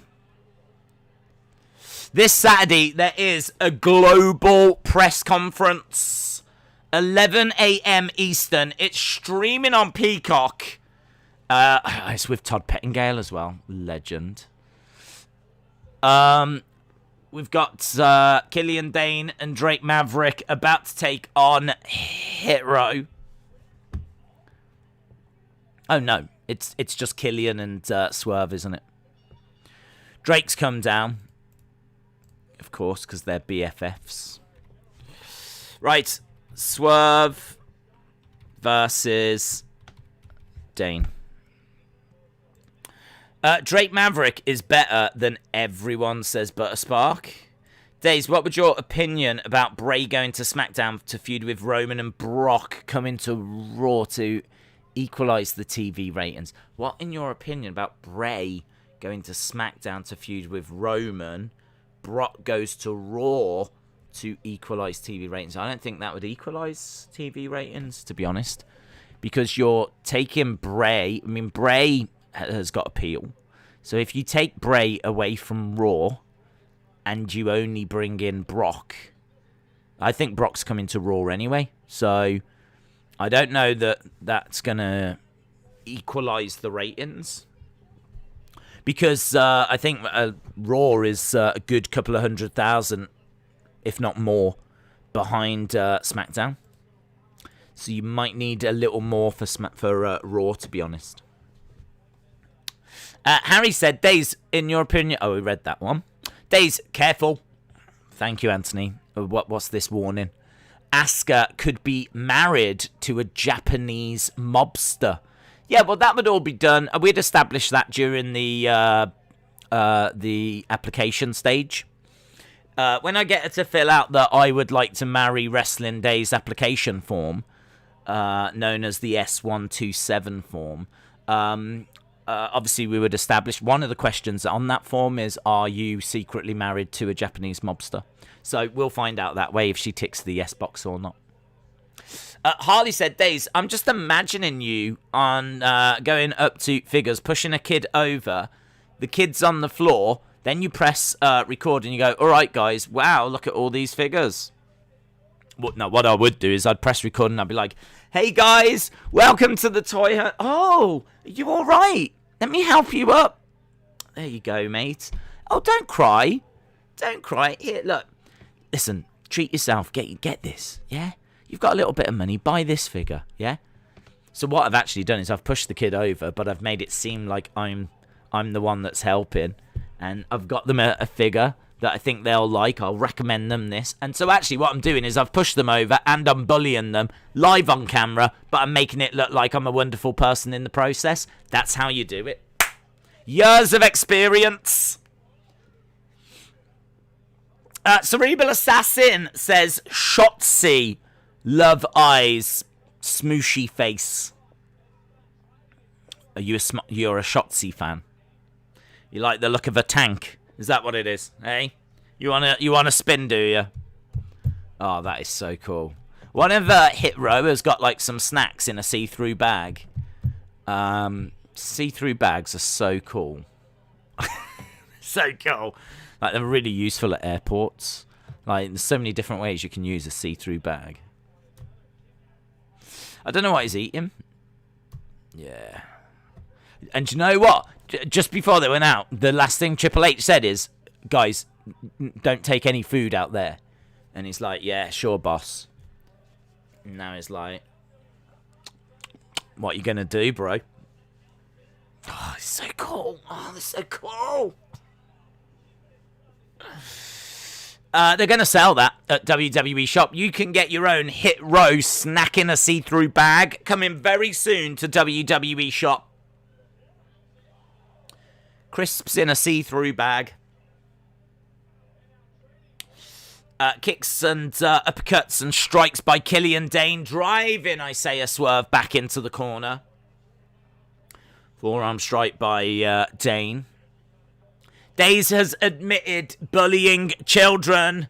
Contact the authorities. They don't care, mate. They don't care. I've got them under control. They get a cut of the profits. They get 10% of all that pocket money. I got them right where I need them. Crossbody by Killian Dane. It's a massive UFC card this weekend. We need it after Floyd-Logan fight. It is huge. It is huge. I'm super excited. 2 title fights. Really stacked card as well. Like some really great fights underneath that also. Should be good. And obviously we've got England at the Euros. Sunday taking on Croatia. So they're the team that knocked us out of the World Cup. So we don't like them. Kick by Swerve. Dane is down and out, and the ref counts 2, and a kick out by Killian Dane. Days is being paid off by the police. No, I pay the police. Days, have you seen the movie Stand By Me? I saw it the day before yesterday. I have, yeah. I can't remember it. I know it's about 4 kids, and I know it's sad, and something to do with the railway tracks. Railway tracks? I can't remember it, though. I watched it when I was young. And it's one of those films that's like a family film, drama. It's got feels to it, do you know what I mean? And like you'll watch it once and it might make you sad and you want to watch something fun after.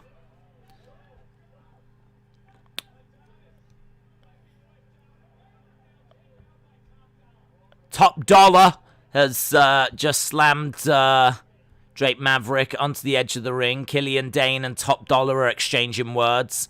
Swerve kicks Dane's legs. Swerve's over by the ropes. Days, I saw a video of one of the videos where they open a box of mixed football shirts. Yeah, I find it weird. I mean, you can get some cool shirts, no denying that. But I just find it weird that you would spend that amount of money not knowing what you were buying.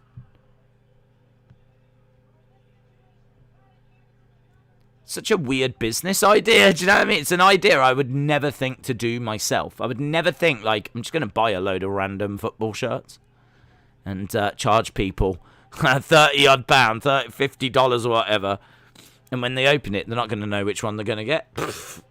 That makes no sense to me.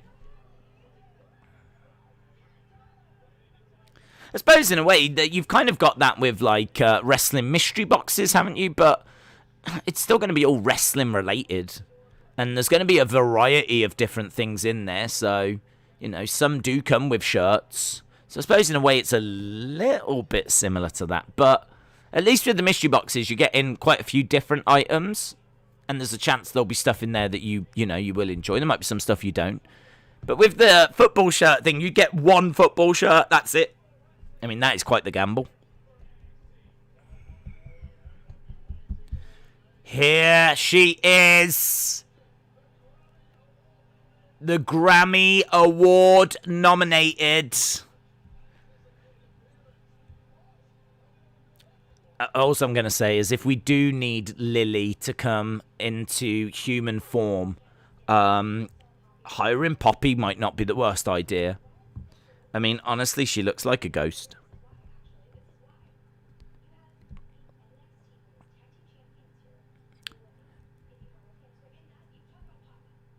Yeah, Candice has been mentioning Poppy now for a couple of weeks, and I kind of feel like there's an altercation coming.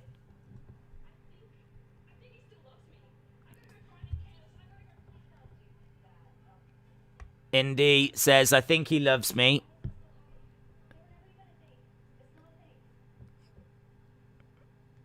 Candice says they were never even a thing. They're not a thing. So, yeah, Indi's gone to try and find Dexter.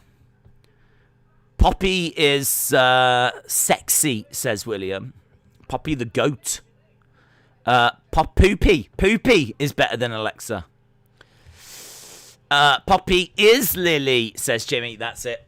Poppy is Lily. Days, you should take Vince on a date. Maybe he'll change his ways. That would be good. I could do that for all of mankind. I could take Vince out on a date and I'd be like, listen. Do you need a hug? What do you need? Eh? What's missing? Why are you hurting so many people? What is it? What is it, Vince? Why are you putting so many people through this pain? What do you need? Is it a hug? Do you just need someone to tell them, like tell you that they love you? Is this like, does this go back to when you was a kid? Is that what this is? Is that what this is? I mean, it'd be a weird conversation, but I'm willing to do it if it means that like some of the shows get better. Harley said days, and then when you put the figure that he wants in his hand and end the video, you can then slap it out of his hand, stomp on it, and super kick the kid in the face. Sounds like someone was on my last toy hunt.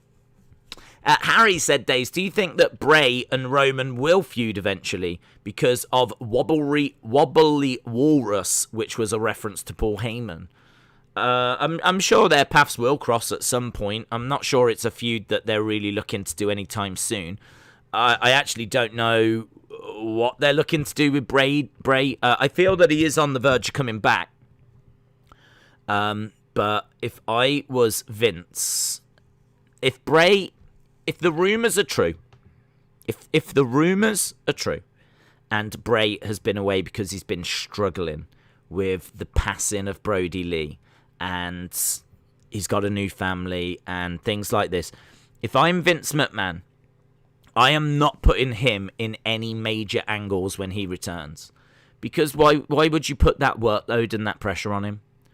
I mean, from a mental health point of view, do you know what I mean? If he has just spent all this time away because he's, really had to process and maybe been in therapy and who knows? I don't know.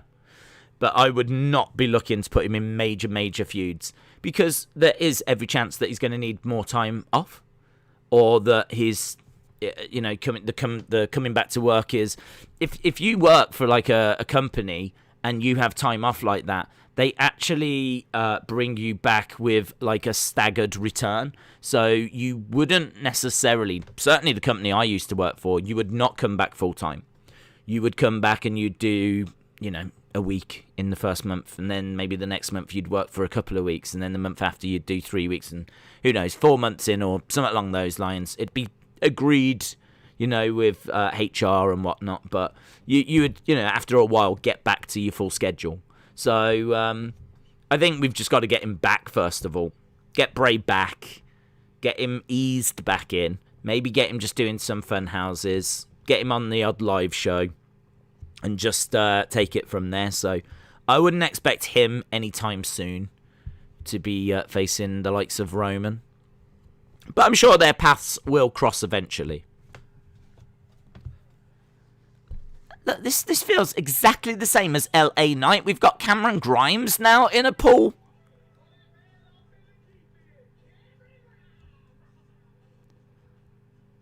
Cameron Grimes burning a $100 note.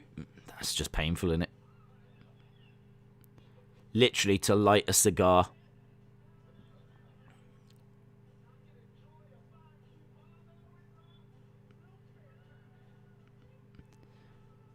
Okay, there's a lovely lady.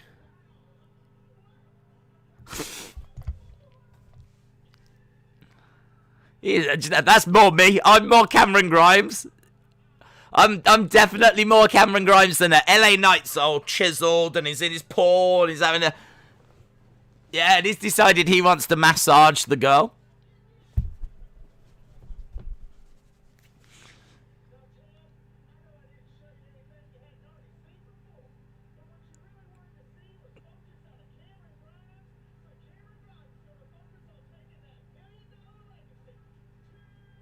The moon. Cameron Grimes is fun, man.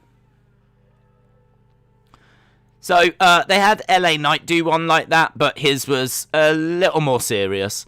And Cameron Grimes has done one of those kind of vignettes where he's at home and he's got obviously women and all that kind of stuff. His is a little more comedy. That was alright. Right, Mercedes Martinez was making her way down. She gets jumped by Xia Li.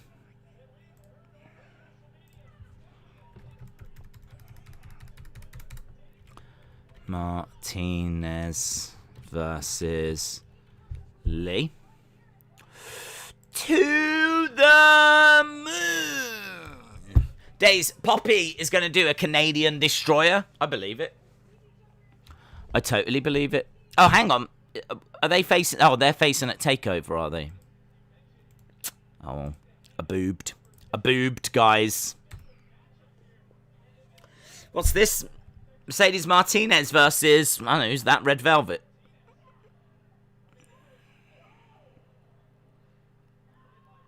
I don't know who that is. They haven't shown us who it is. No idea. No idea. Mercedes is another person booked to be intimidated by, but she always loses.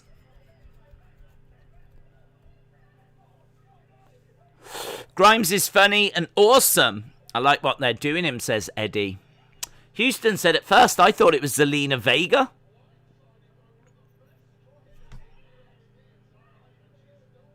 I still don't know who this is. Air raid crash. 1, 2. Well, there we go. That's that. Well done. Mercedes Martinez wins with the old air raid crash. Oh, well, there we go. You messed with the wrong one. Moody. So, Mercedes Martinez grabbed Xia Li, dumped her over the barricade, and carried on with her match.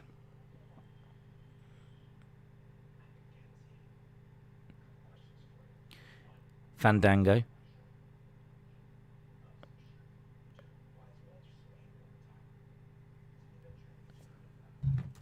We've got Breezango backstage.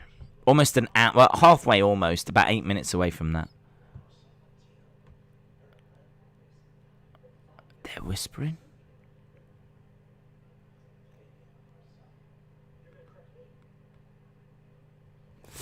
Breezango. Days in my universe mode, I've got Eva beating Deeb at Mania 53. It was pretty just no one cares about her anyway. Wow, that's the only place that's happening. Mainly because WWE let Deeb go. Unbelievable. Is there a little summit between Mackenzie and Fandango? What was that about? Ted DiBiase is making his way to the ring, and he's got a couple of guards with him. I like that. I like the fact they've got a couple of guards. Back in the day, you just needed one Virgil. Now you need 2 security guards. Miko. What's this little advert for NXT UK?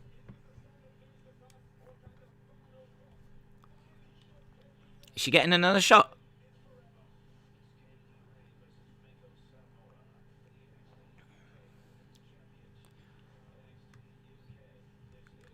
Oh.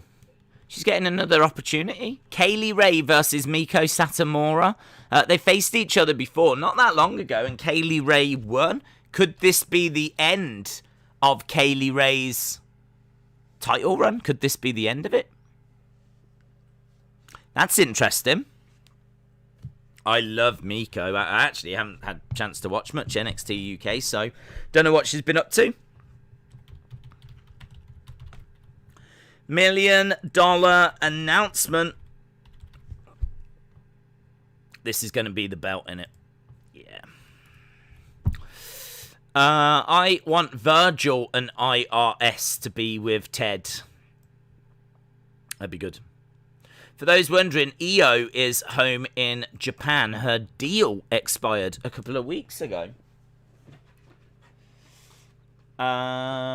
Days, have you ever seen the movie and become so blown away by the performance of an actress they become your forever crush? No. That's that, innit? I'll tell you the first thing that comes to mind when I think of that, though. But she's not my forever crush because I haven't really watched much else that she's done, and that would be Scarlett Johansson in Lost in Translation. I was really impressed with that film.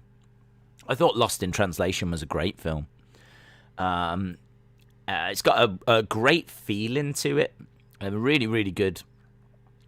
And she was in that, and that was one of her first kind of big adult roles. Like, she'd done, I think, like kids films and kids stuff maybe before, because she had been a kid. But she was playing a more adult role in this, and I thought she was great. But she went into like the Marvel universe, and I didn't. So I haven't really seen much of anything else that she's done, to be honest. But I'm sure she's still brilliant. But that's the only thing I can think of a performance that blew my mind. Because I thought she was great in that. Days, could Kaylee Ray be called up? Yeah, actually. That's a good shout, yeah. I heard Kaylee Ray is coming to NXT, says Mark Clark. Scarlett was in Home Alone 3. Was she? I didn't know that. Could Kaylee Ray be called up? Yes, absolutely. Miss Clown 1 says, that's a great film. Days, I've got Deeb being attacked by Lily. Can I just say, Harley, your game sounds awful. I would just stop playing. Days, do you think NXT is better than Raw last night so far? Yes. I mean, in all fairness, I still don't think this is a great NXT. I really don't think this is a great NXT. But is it better than Raw so far? Yeah, I think so. I mean, Raw was awful. That had an awful start. The middle of Raw was okay, but really, the highlight of Raw was MVP having a conversation with Kofi that made you go, oh, that's interesting. And it also took 2 minutes out of a 3-hour show. Look, we've got, look at these two simps. Look at these. They're the Simpsons. We got Triple H. We got William Regal simping all over Poppy. Triple H is like, I love the new music. I love it. Can I tell you, William Regal does not love it. William Regal has probably never even heard it.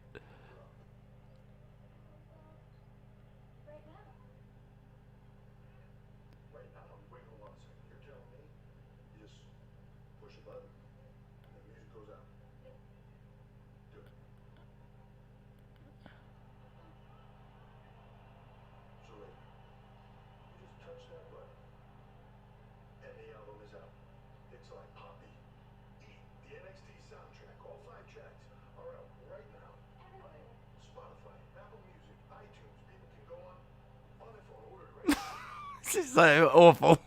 Look at Poppy. Poppy is so like.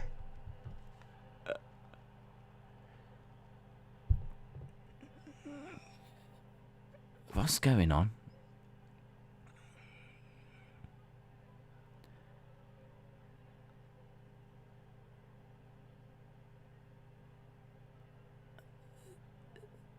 I could. I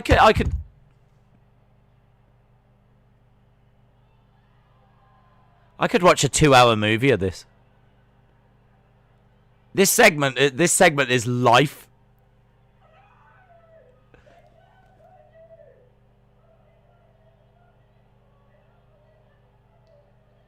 That segment is amazing. That segment is life.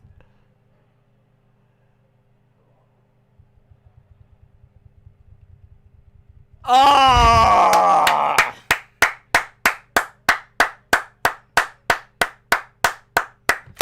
That is brilliant. That is brilliant.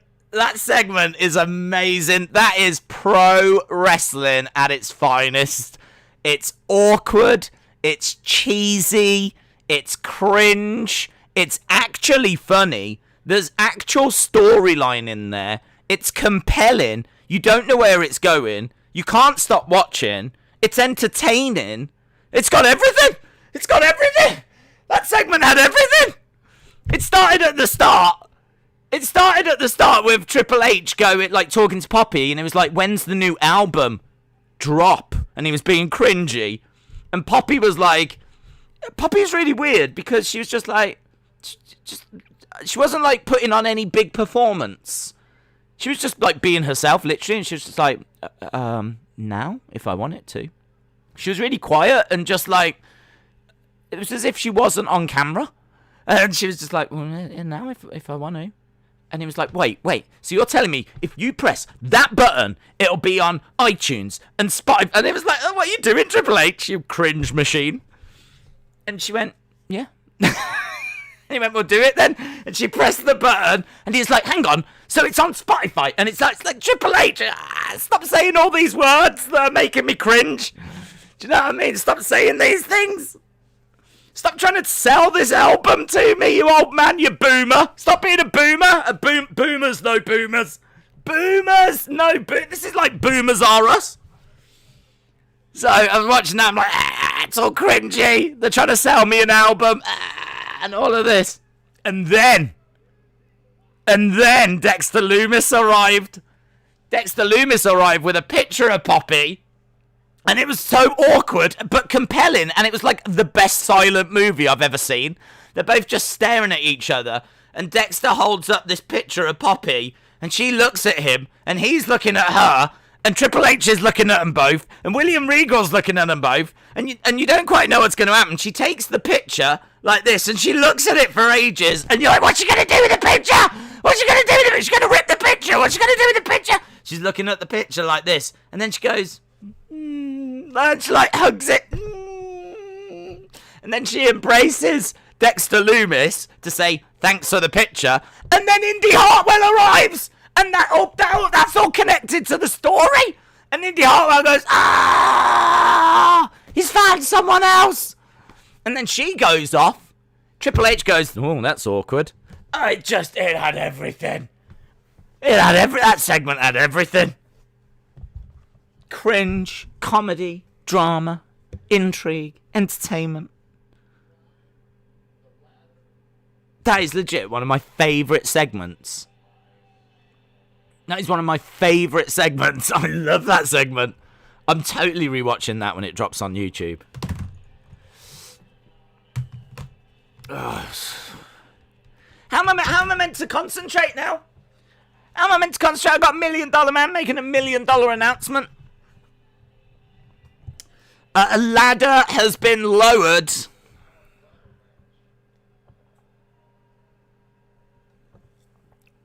Oh my God.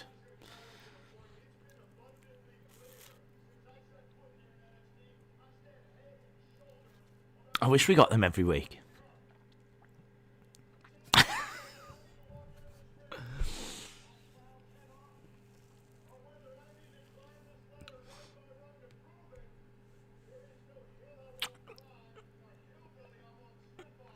So LA Knight says there's no hill that I won't climb or no hillbilly that I won't step on.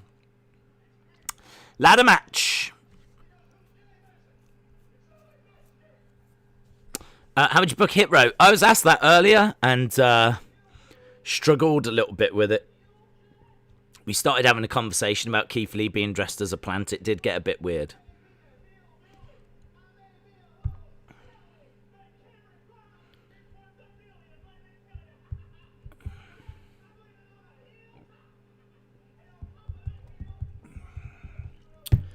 Okay.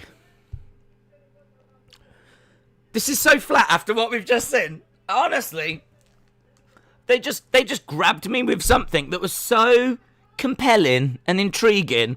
It was like at times it was like one of the best silent movies I've ever seen. And now I've just got like people shouting at each other in front of a ladder.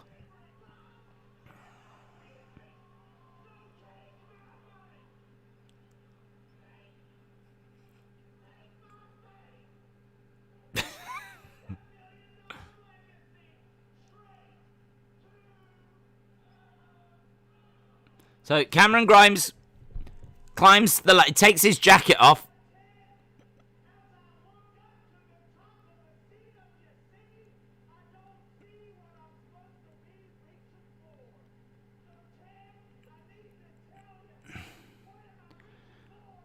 What am I reaching for, Ted? I think Ted DiBiase is loving Cameron Grimes. Money, money, money. Dun, dun, dun, dun, dun. Of course, it's in a black briefcase. It's got 2 security guards. I wonder if we'll see these guys as wrestlers in the future. Be one of them, wouldn't it? Oh, do you remember when John Jones, he was actually a guard and he was protecting the $1 million belt. Look at him now, his main event in WrestleMania.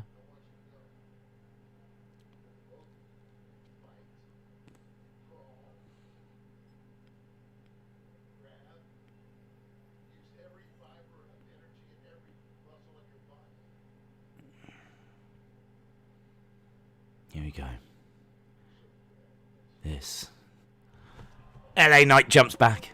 LA Knight can't believe it. This is the biggest shock in the history of wrestling. This is like the end of the Undertaker's streak. He's opened up the briefcase. And the $1 million championship is inside.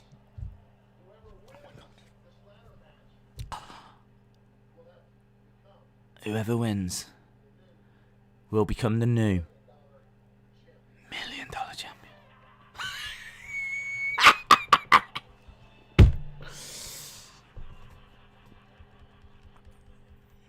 Quick question, why? Why? Why is $1 Million Man doing this? Do we know? $1 Million Championship ladder match. Money, money, money, money, money. Look at all them diamonds. That belt is worth a lot of money, in all fairness.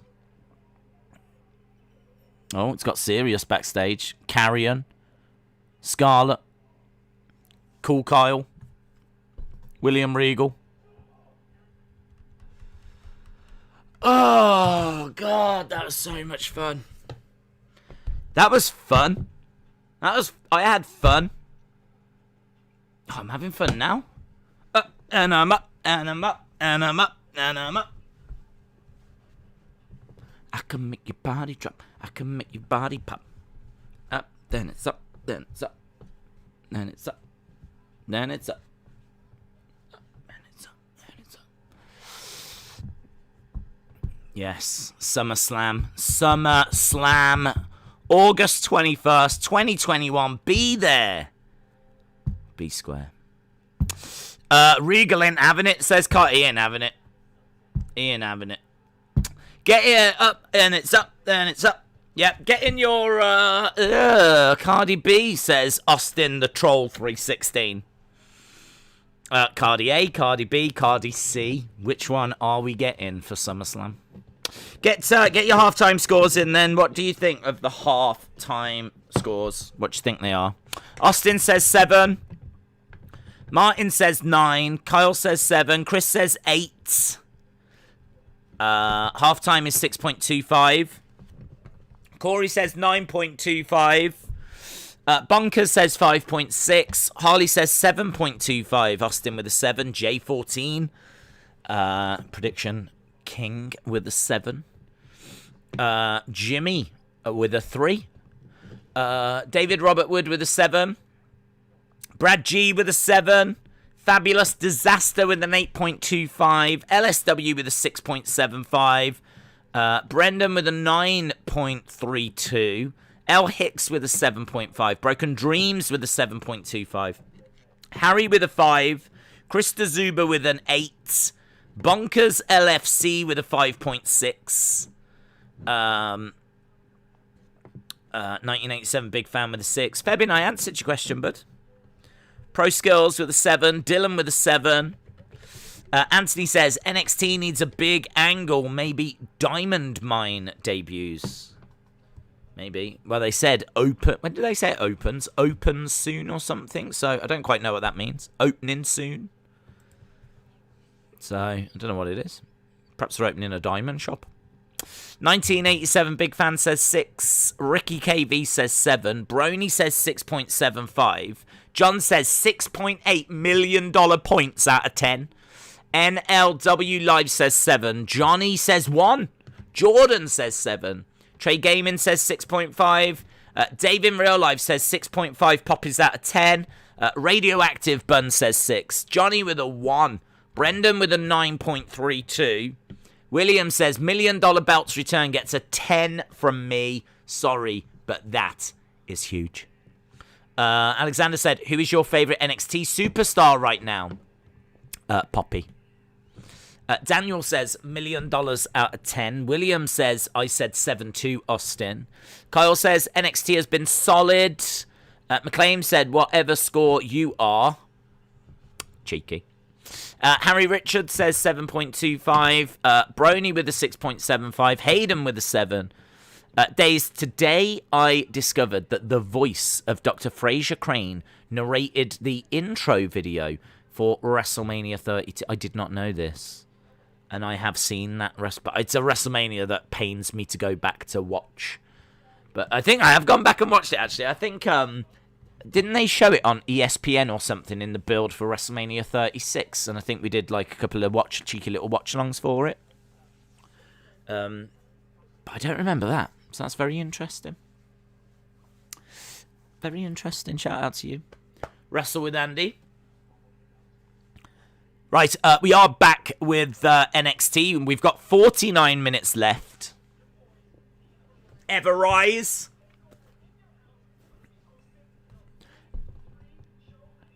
They're doing the pre-show, streaming on all social and digital platforms.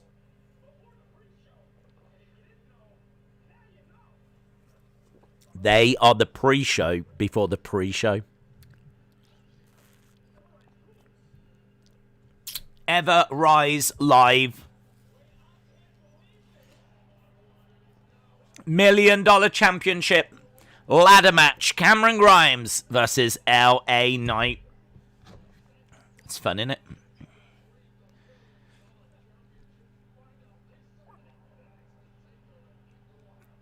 Grizzled young veterans making their way down. Grizzled young veterans.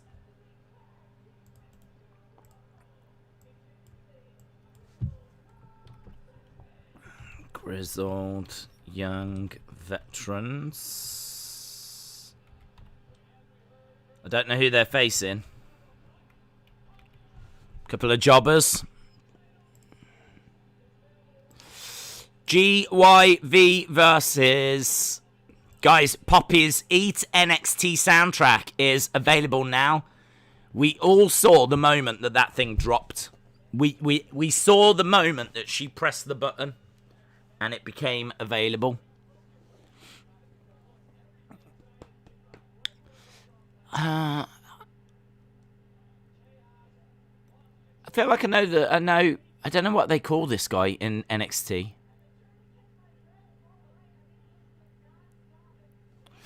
Days, okay, it's fine. You think my game sounds horrible, but you won't think that after I book SmackDown after Mania 53. Alexa beats Roman for the title for a 16-year title reign. Poppy's song is called Eat Bananas. I wonder where she got that inspiration from. I believe one of the other tracks is called Super Sexy Beanie Boy.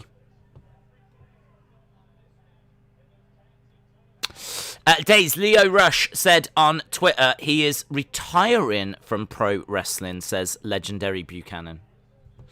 I heard JR on his podcast say that he didn't know what the future was going to hold for Lio. Apparently they brought him in for like, a one-off little thing at Double or Nothing. So we haven't seen that he is all elite. So that's a shame. It looks like they've probably, they're not looking to take him. Looks like he's not going to go back to. Looks like he's not going to go back to WWE, and if AEW aren't interested, then perhaps he's just a little bit limited for options. I think he's an incredible talent. I think that's such a shame.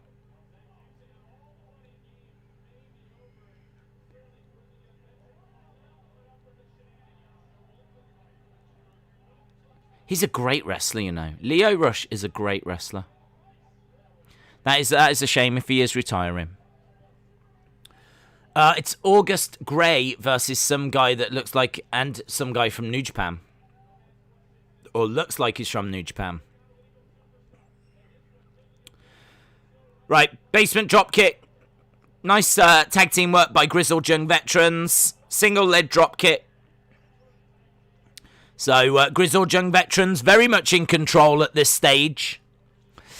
That dude is wearing a freaking jacket. He is wearing a jacket. He has not got to the point where he's been able to take his jacket off. It's very unusual, isn't it, to watch someone actually wrestle in a jacket. Perhaps his name is Jacket Man.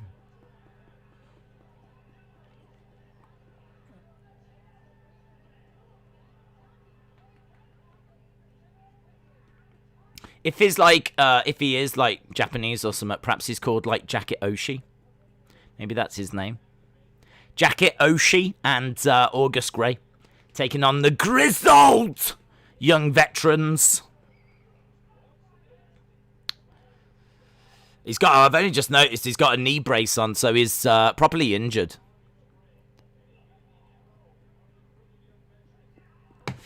It is the Ultimate Warrior.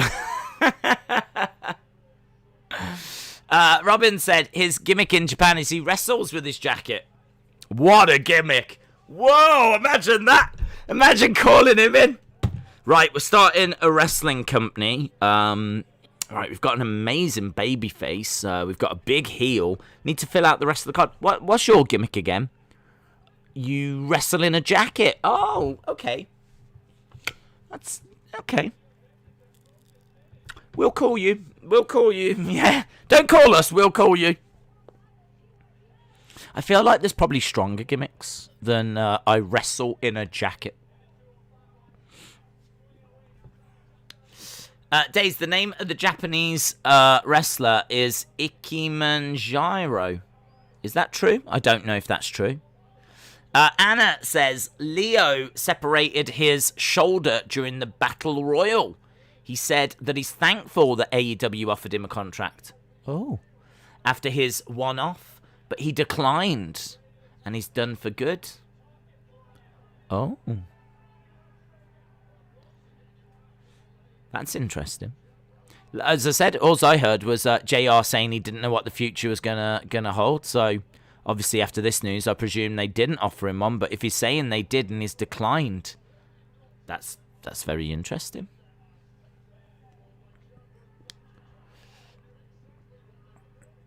Anna, shout out to you, dropping some of that sweet knowledge.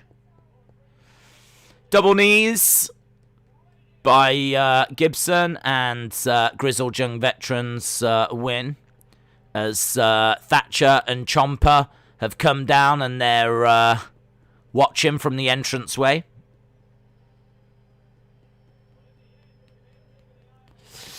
Days, what's your thoughts on the SummerSlam card of Reigns Cena? Great. Lesnar Lashley? Great. Bray AJ? I haven't heard that. Is this like a fantasy card, is it? Rhea Naomi? I'd be down for that. Becky versus Bianca? Yeah, makes sense. Drew versus Jinder? Yeah, I'm down for those. Bray AJ is the only one I'm not too sure about. But I'm down for the others.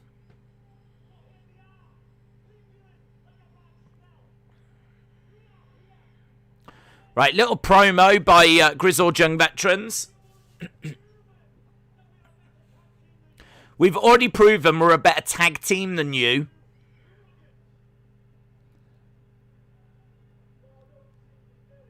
Ciampa's got a mic.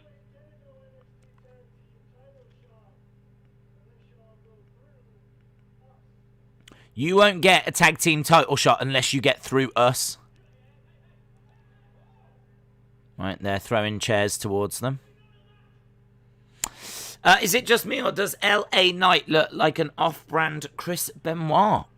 I can't say I see that. Days, considering Vince doesn't let his Golden Boys lose clean. Golden Boys.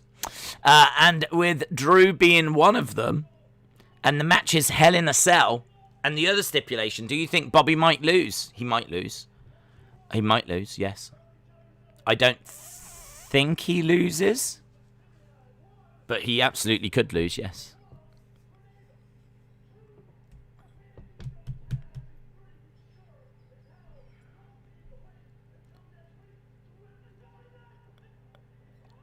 Right, Ciampa and Thatcher jump into the ring. And Grizzled Young Veterans run away.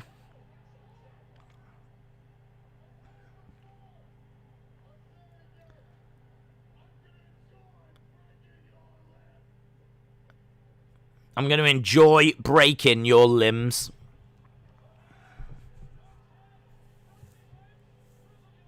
So, are they going to have a tornado tag? Is it just going to be like 4 guys going at it at the same time? That could be quite fun. There's Candice. Candice is making her way out. Don't know where's Indi?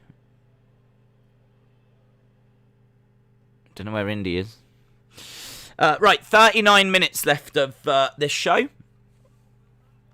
The old-fashioned way. Do they mean a blindfold tickle fight? Harley, I think you're the only one that's going to enjoy that game. So, I think just keep living your best life, Harley. Candice. It is Candice. Who's Candice? Candice LeRae. Candice. It was Candice. Days, do you play Fortnite? I don't. I don't play daily. I don't play weekly. I don't play fortnightly either, no. No, I don't. I was reading about it earlier because there's a new season coming, and I just wondered what they were doing. Apparently there's aliens getting involved now, so even Fortnite has gone supernatural. Are aliens supernatural? Who knows? Are they out there?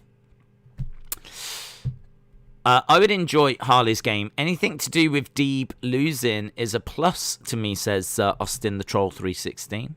Go said, Days, is it just me, or does Dane look like Balls Mahoney?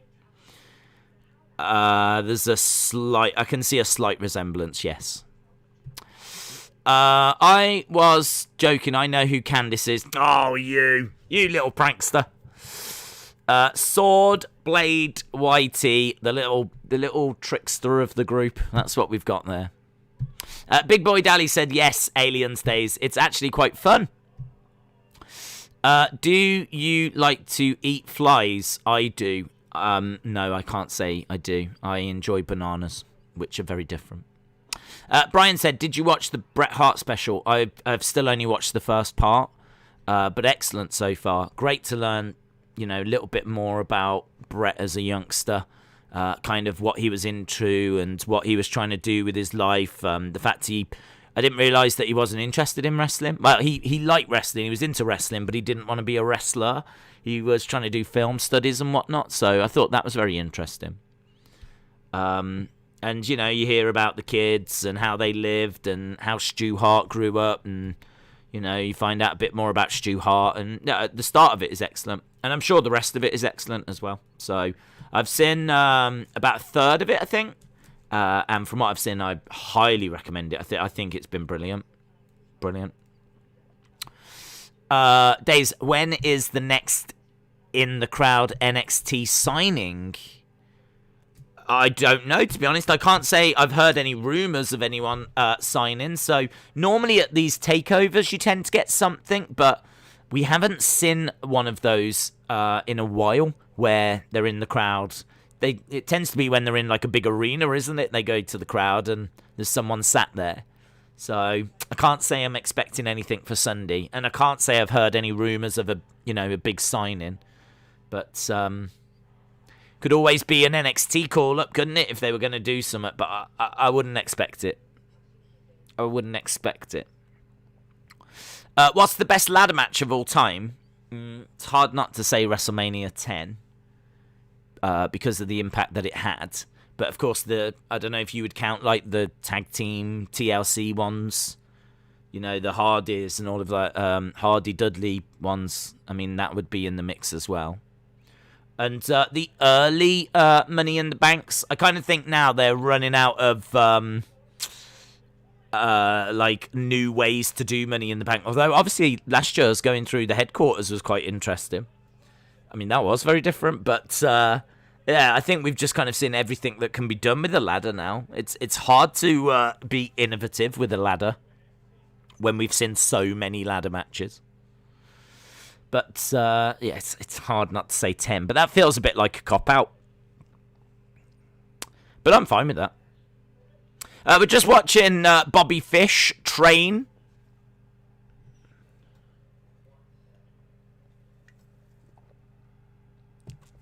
Bobby getting beaten up. Right, we've got Candice LeRae. So, Candice, and is she with Indi? There's Candice.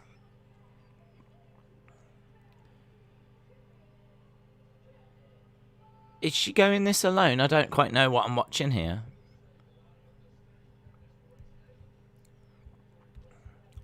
So, Candice is making her way down.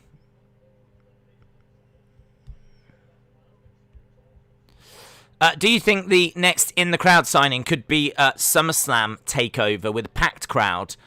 That would make sense if that's... I haven't heard what they're doing in regards to a takeover around SummerSlam. If they confirm that's going to have a packed crowd, is that going to be an arena or something? I haven't heard anything about... all I've heard is the In Your House takeover.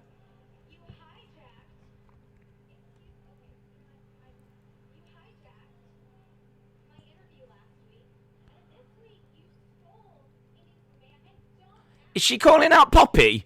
Because we've already had one great Poppy segment. If we're about to get another Poppy segment here, I am so here for this.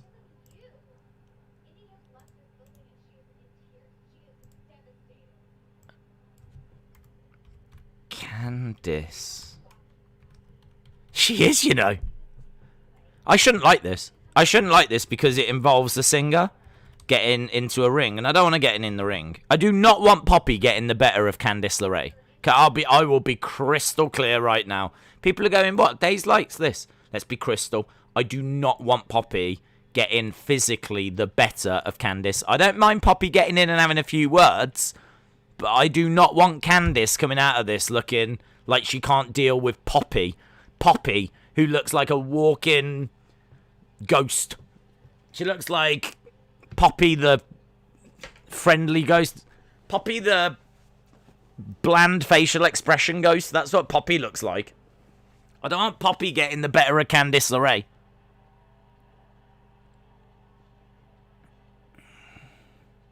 That's it. Stay there. Say a few words. I know wrestling. What? What did she say? I don't even know what she said. I don't even know what she said. She just came out and said, "Oh my God, she is so scary." I don't know what she said. She just kind of came out and went, "I know." I think she said, "I don't know wrestling, but I know someone that does." I think that's what she said. But I couldn't catch it. And Io Shirai's come out.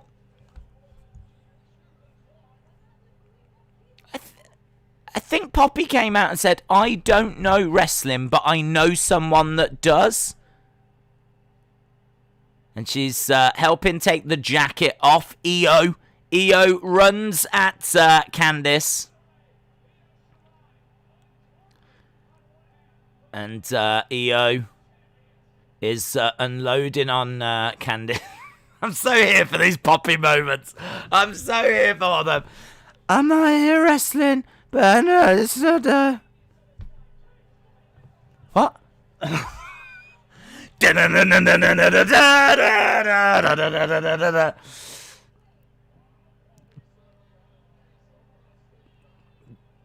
These are this is how you use a celebrity. This is how you use a celebrity. Zero physicality. You're still getting that star power.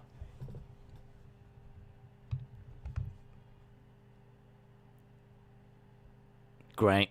Love it. Although, she's forgotten her skirt. I'm sorry to tell you this, but she has totally forgotten her skirt. It's awkward, isn't it? I mean, I should imagine that Triple H is backstage and he's like, someone's got to tell her. Someone's got to tell her. Right now, she's wearing a jacket, and do you know what I mean? She's not wearing a skirt.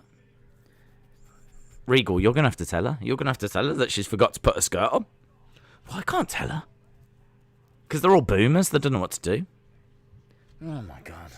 They're trying to get hold of, like, some of the women. Can one of you just tell her she's forgot to put a skirt on?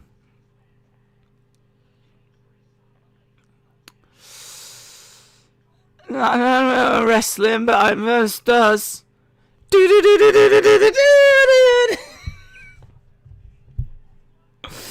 I live for Poppy. I just plug it into my veins. That's all I need. They blacked out the kiss. Did Poppy pop out then? Says she popped out, mate. Yeah, she did a little pop out.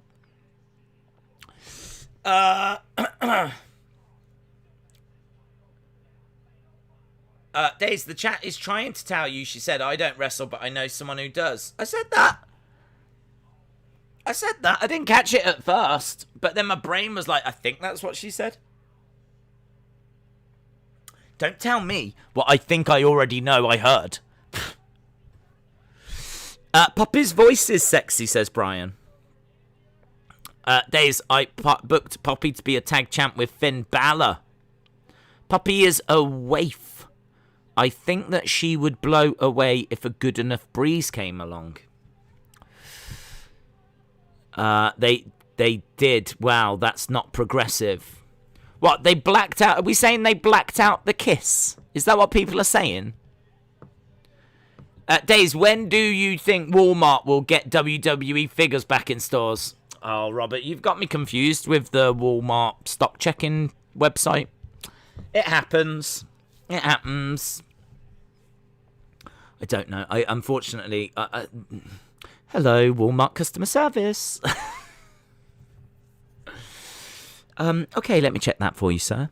Okay, so according to our records, looks like we're going to be getting a delivery in around 2 weeks' time. There's a slight back order at the moment, but hopefully you should start to see some WWE figures hitting your shelves in the next couple of weeks. Was that everything, or was there anything else I can help you with? Okay, have a great evening. Thank you very much. Bye. There we go. Walmart customer services. We're doing it all. I think they blacked it out because Poppy was popping out. Well, she should have had a skirt on. I've been saying this. Out of all the wrestlers that probably should be around, Michael Hayes is one of them. Man, he parted. He looks in great shape, says Jeremy. Days, maybe NXT Bash at the Beach is going to be Thursday, August 19th. Will you do another toy hunt? Yes. Days, are you pick it, lick it, roll it, flick it, pick it, lick it, wipe it on the nearest person type of person? I don't have time to be doing such things. Honestly. All I do is sleep and stream. I haven't got to be time to be picking and licking, rolling and flicking. What do you think I am? I'm not a bop it. Walmart employees are never that nice, says Going in Ghost. Days, this is the best booking decision that I've ever made. Fiend against Curtis Axel. Very good. Zycamy says, I think Sasha or Io will win next year's Women's Royal Rumble. NXT has been great tonight, says James. Dave in real life says, Poppy wasn't out. She was out. She was out. Leo Rush has announced that he's retiring after he separated his AC in the Double or Nothing Battle Royal. This explains why he got eliminated so quickly, says Daniel. There we go. Her voice is so quiet, says David Conley. Yeah. Next time she comes on, they might have to turn the microphone up, like, all the way up. So it's, like, booming out. She's going to have to be a boomer? Yay! Because if they give her a normal mic, it's like, no, wrestling, but someone does.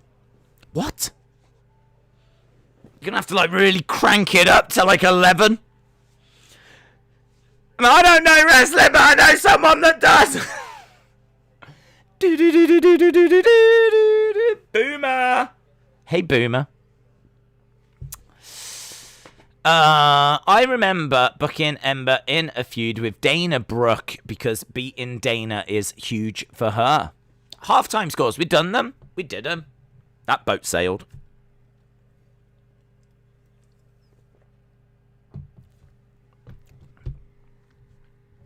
Poppy was so quiet, it sounded like she was concerned that she was going to interrupt the show. She was just like whispering away. Yeah, that they could have, her delivery, considering she's a performer, I think her delivery could have been a little bit better there. I think we can all agree with that. But it gave us a wonderful talking point, and I think she's been a wonderful addition to the show tonight. She's been maybe in my two favourite segments. She's provided me with more entertainment than anything else on the show. Look, moments ago, look, we've got Poppy and Io backstage. Got Dakota staring at Poppy.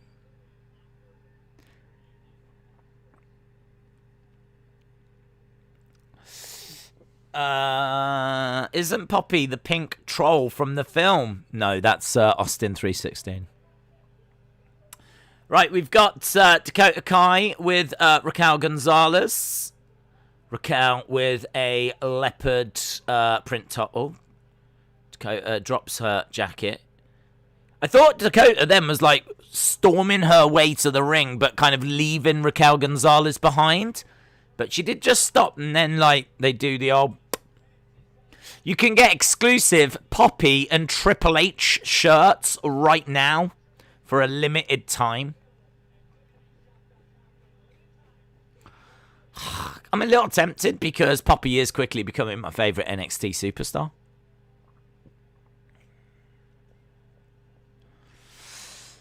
I've never heard of Poppy till now.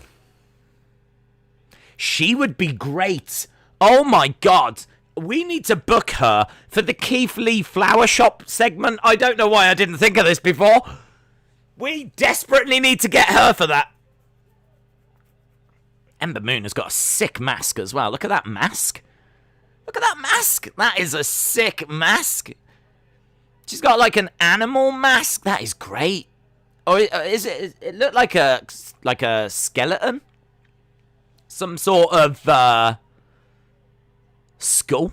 Some sort of bejeweled animal skull that she was wearing, but she didn't wear it for very long. She just had it on and then took it out. I think she could have made more of that. She should have made more of that. That just felt like a really normal, low-key entrance, but with like a killer mask that she just quickly took off. They should have done a lot more with that. They could have really introduced like a bit of a new slight twist to the Ember entrance. I think that was great.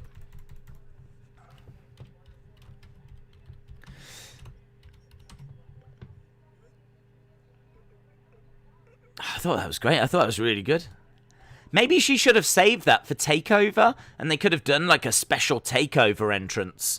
Spotlight comes on, and she's standing there with like this like skull mask and everything. She might have wore it before, and I just don't remember, but I thought that looked awesome. I thought it looked really cool. Ember Moon versus Dakota Kai. Are you going to get that Poppy shirt? I don't know. It means spending money, and I am against that. I loved her attire. It's pretty unique, says the Nico guy. Agreed. Poppy could be one of Keith Lee's Flower Shop girls. This thing is just right in itself. But when you have a great idea like this, it just and it starts to grow naturally, organically, that's when you know you're onto a winner. So I'm very excited by this. Hopefully WWE are watching this. We need Alexa's Playground, says Austin316. Look at him. Look at him. He can't help himself. He loves it. He loves it. Why hasn't Tegan Knox returned yet? I don't know. I mean, I'm guessing that she's still rehabbing, still training, getting ready to return. I don't know how long she's been out for. 3 major injuries, knee injuries she's had now.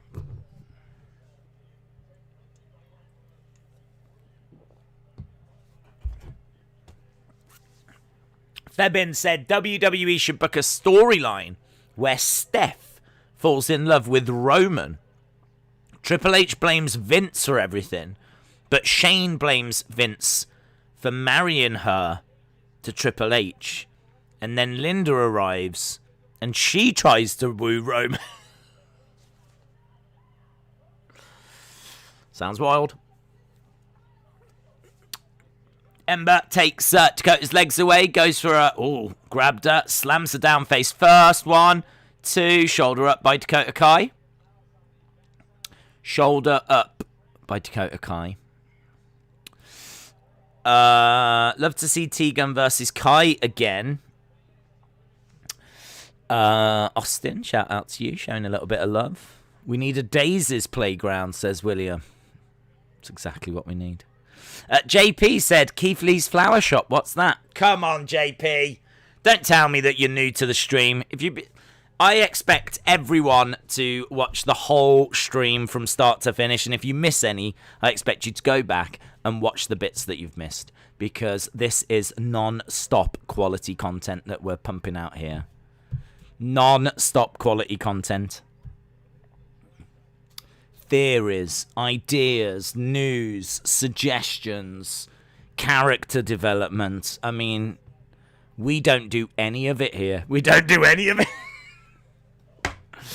Not seriously, anyway, but... Laurie said too many energy drinks. Maybe that's what it is. Straight to the back of the head by Ember Moon. How long have we got? 18 minutes. 18 minutes. That's not long, is it, guys? Big forearm strike by Dakota Kai. Ooh, spins Ember Moon round. Ember Moon smashes into the ring post. Falls to the outside.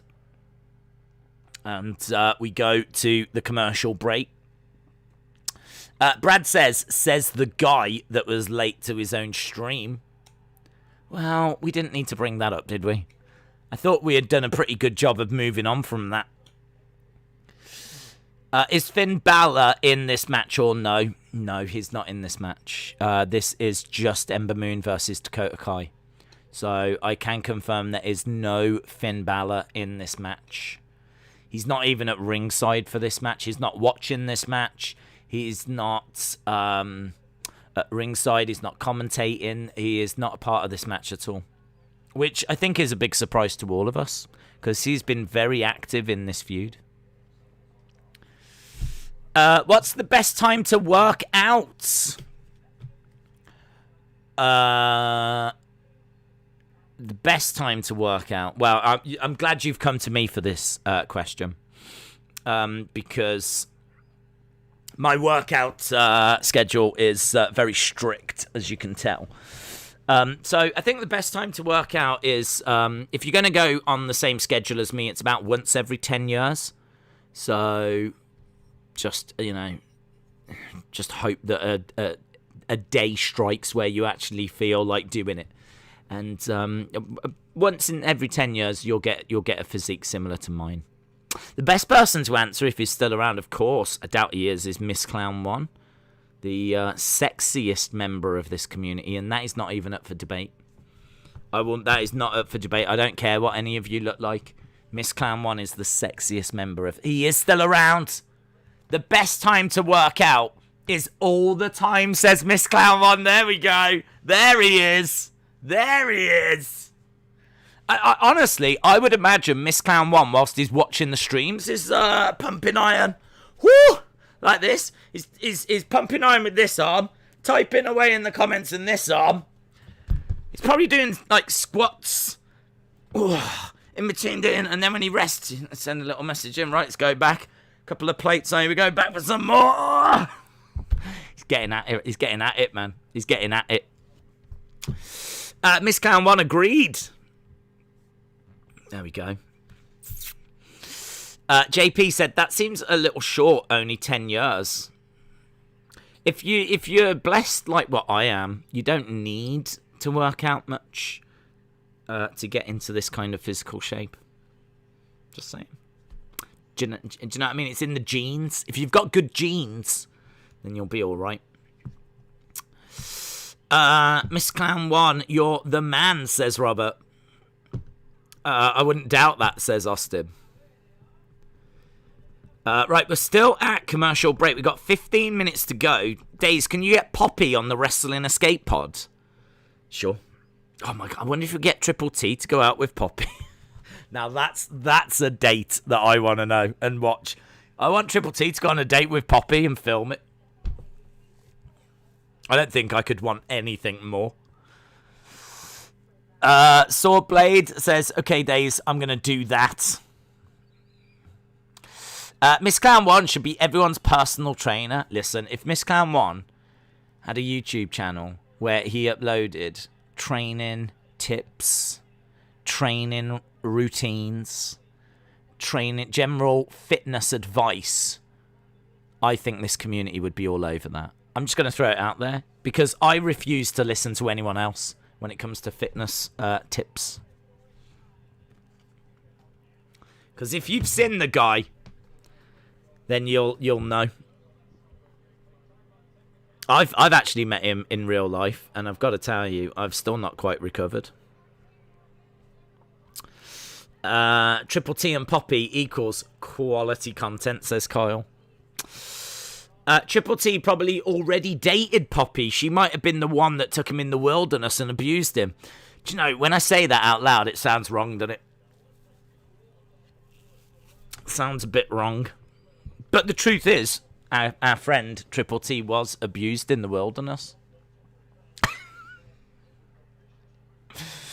I still love it. It's one of my favourite moments of the year, was that episode of the Wrestling Escape Pod when we found that out. This won't make sense to many people, but that's your own fault. You should be joining us on a Thursday. I mean, it's not. What more can I do? We're there every Thursday with Wrestling Escape Pods. In fairness, I probably could do a better job of like promoting them, but lol. Right, we were still underway with Ember and Dakota Kai.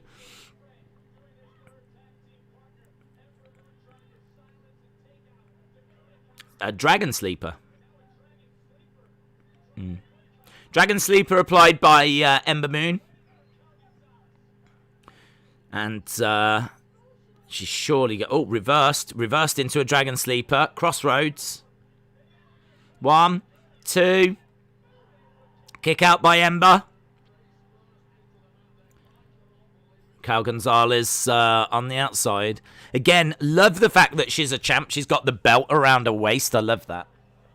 I just think it looks really cool when the champions wear them. So used to seeing champions have the belts over their shoulders that when they wear them, I just think it looks great. Quick kicks by Dakota Kai. Ember grabs Dakota's leg. Oh, lovely, lovely kick by Dakota Kai. Scissor kick. Dominic, his workouts are real. I think Asuka should have her old face paint and attire from the NXT days instead of wearing a t-shirt in her matches.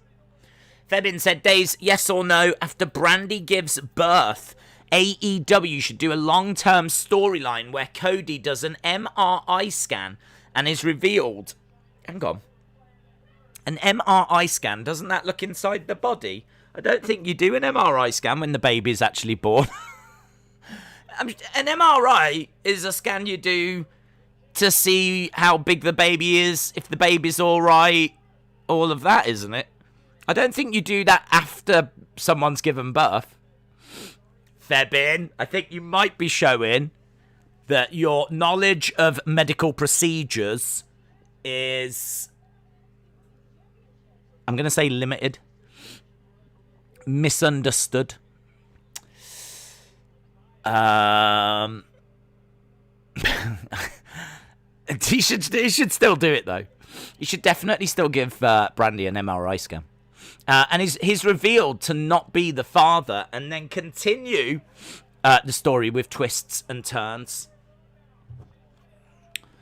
It's a DNA test that I think you're thinking of. So a DNA test. That's not MRI. That's ultrasound. Oh, hello. What's going on? What's MRI then? Is that the brain? Come on. What's an... Do you know what? I'm going to Google it. Let's Google it. I'm quite happy to admit that my knowledge could be limited here. MRI scan. What does that do?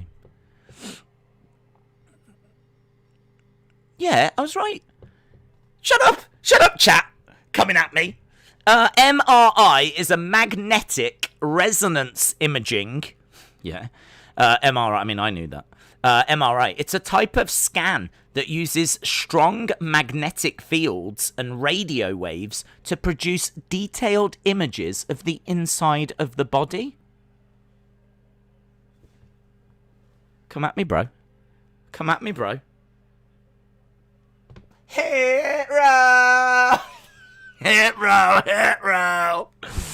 So, an MRI scans and shows the inside of the body. Now, would you use that for a birth? I don't know how you exactly use it, but it shows you the inside of the body. Come on, guys. Keep up. Keep up, yeah? Don't... I'm not coming at you, says Big Boy Dad. Are you coming at me?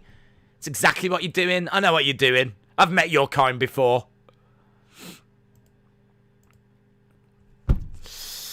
Go at him, says Swordplay. An eclipse by Ember Moon takes out Raquel Gonzalez. Eclipse out of nowhere. She's a crazy woman. She is a crazy woman. Ember Moon grabs the NXT Women's Championship. Stands over Raquel Gonzalez. Chucks it down on her body. Gives her a couple of little slappy slaps.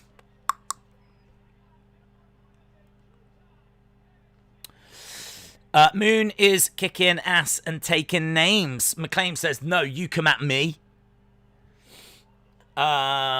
Everyone is focused on SummerSlam, but Hell in a Cell is next, says Morris Does Stuff. Very true.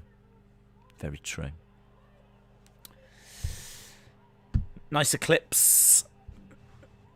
Bring out the Wheel of Punch.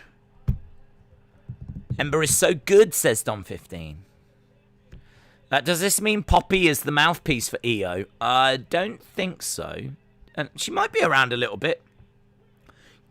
She might be there at the weekend, but I don't know if she's there next week. Oh my god, I hope she is. I hope she is the mouthpiece. If they've made Poppy one of the worst talkers I've ever seen, the mouthpiece for EO, I'm going to love that. I am going to love that. No, it's only going to wrestling, but the title is... What? What was she... What was she saying?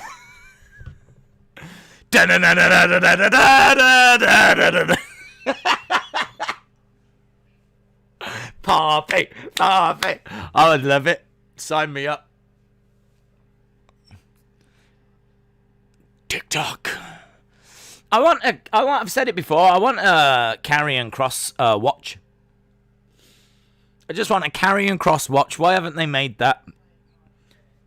It could be black, and then when you press the button to like check the time, it lights up, shows you the time, and as the seconds go, it goes tick tock, tick tock, tick tock, tick tock, tick tock.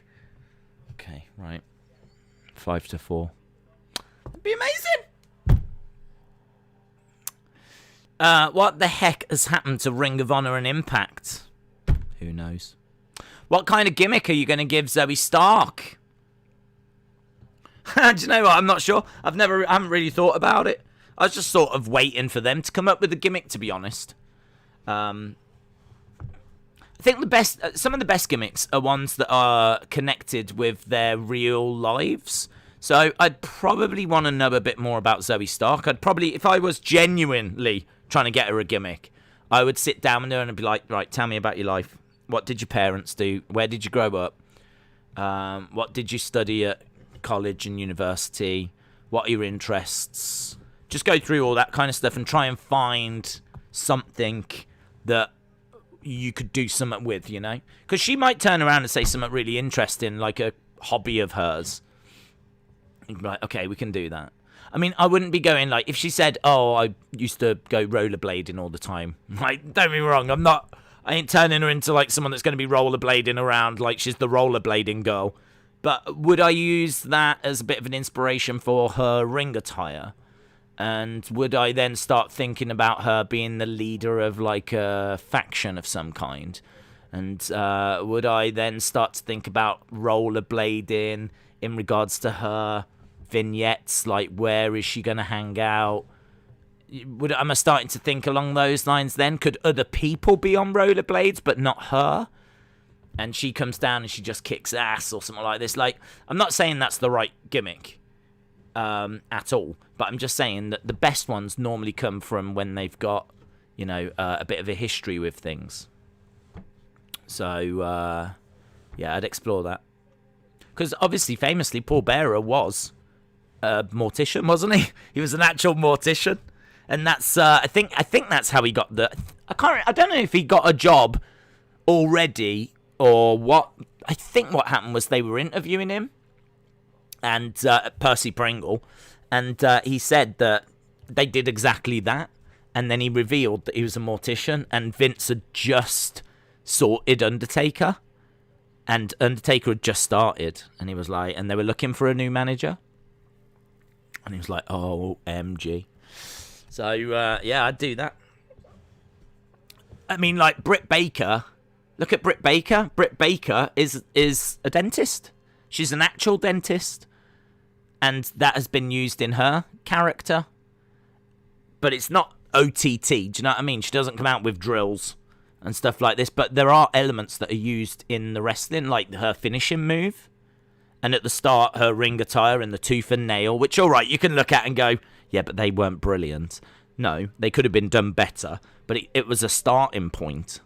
So, I don't know, I can't sit here and say I'd make her a clown or something like this. I'd want that conversation. Going Ghost said, serious question. If Kross is to take the title off him so that he can get called up, who do you think wins the match? We'll probably do predictions before the stream. We're running out of time. We've got William Regal in the ring with Karrion. Karrion says you don't run NXT. This show's been out of control for a long time. We're now in my world.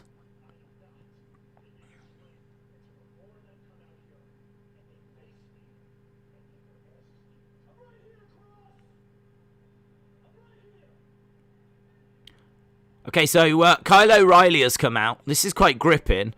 I'm not a big fan of William Regal being made to look like a fool.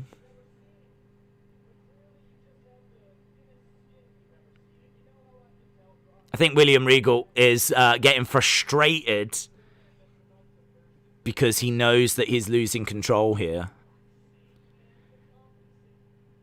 Cool Kyle has come out. We must have a bit of an overrun tonight, surely.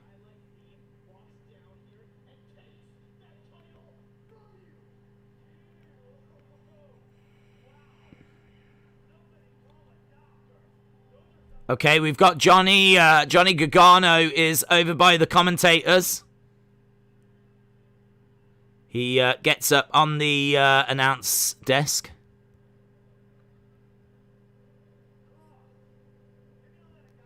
And Beth Phoenix is like, she can't believe the audacity of Johnny getting on the announce table.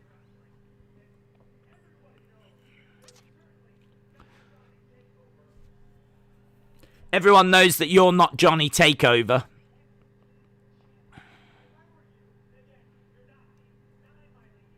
You're not me. You're not in my league. If I was you, I would have choked Kyle out right now.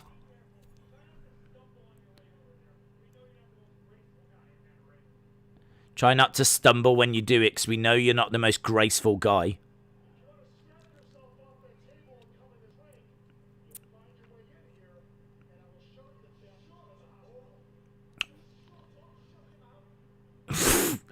That's all right from Pete Dunne. Yes.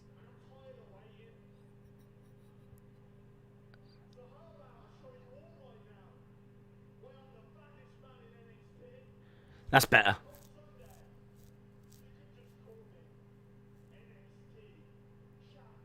That's better. That's better from Pete Dunne. That's better from Pete Dunne. I've been very critical of his promos. I mean, don't get me wrong. It's not the greatest thing in the world, but it's much, much, much better. Pete Dunne keeping it very short, very simple. Shut up. Shut up. I'm tired of all this talking. But it was delivered with a bit of energy. It was delivered with a bit of punch. It was kept short. It was kept sweet. That was better. We got Adam Cole on the screen.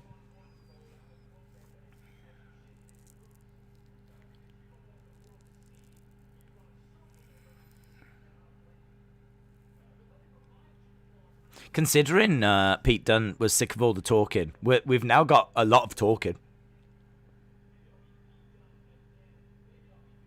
Adam Cole says, maybe I'll beat Pete Dunne again. Maybe I'll beat Johnny Gargano again. Adam Cole says, your championship reign has been one big fat disappointment. So we've got Karrion in the ring. Kyle is stepping in the ring.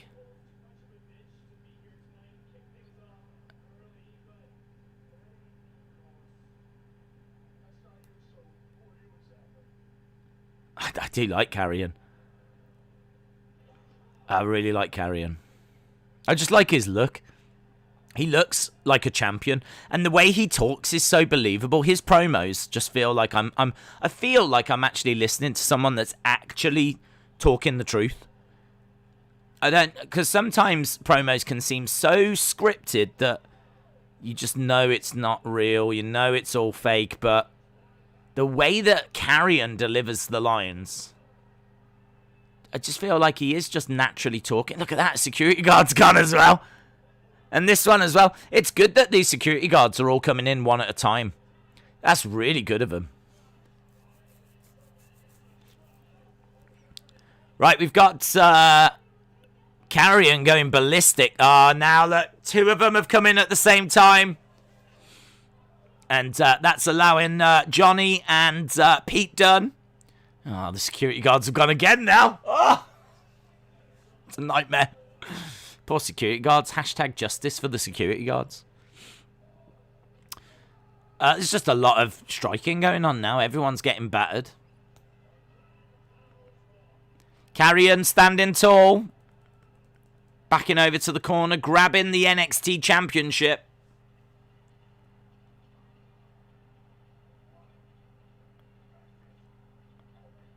One versus everyone, says Karrion. And super kick, it's Adam Cole. One more.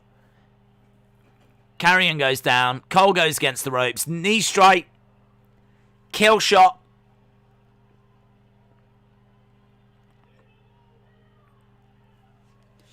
Adam Cole, baby! Crowd are chanting Adam Cole. And Adam Cole grabs that NXT Championship. He was great NXT champ. He was a great NXT champ. Adam Cole, baby! And that should be it for NXT this week.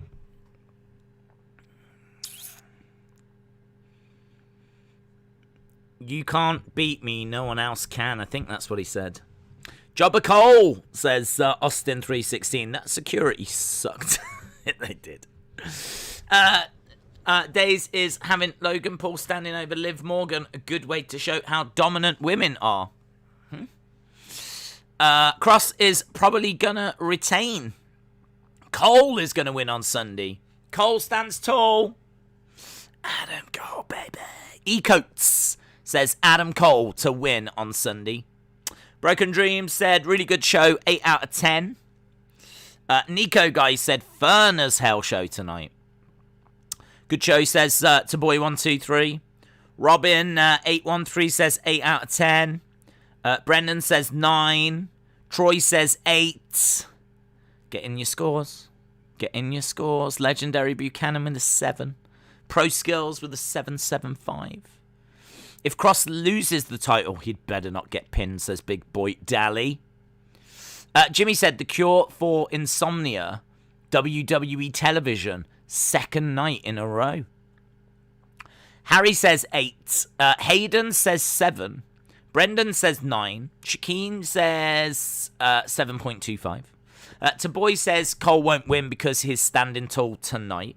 J14 with a 7. LSW with a 7. Dylan with an 8. Austin with a 7. JP Form with a 6. Bonkers LFC with a 731. Desmond with a 7. Rated R Wrestling with a 10.10. Brad G with a 7.5. To Boy with a 7. We've got an 8. Radioactive Bun with a 7. Trey Gaming with a 7.5. Let Him In with an 8. Brennan said the CN Tower is to light up with the Canadian colours. 9.32 out of 10. Hope you are well, Brendan.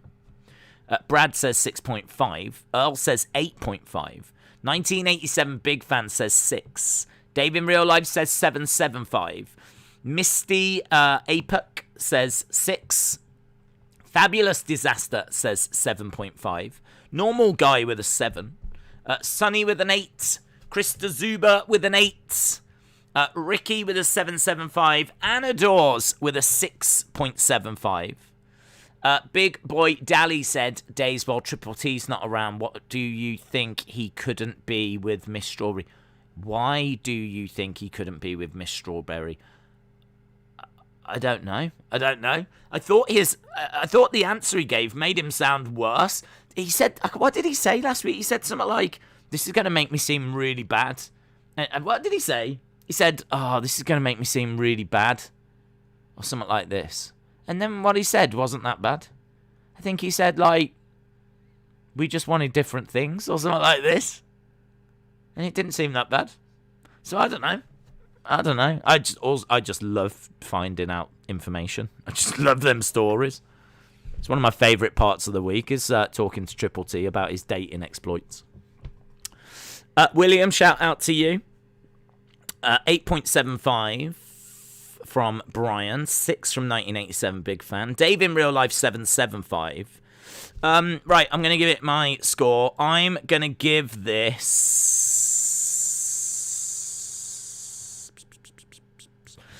I thought it was okay at the halfway point, but I wasn't like crazy at the halfway point.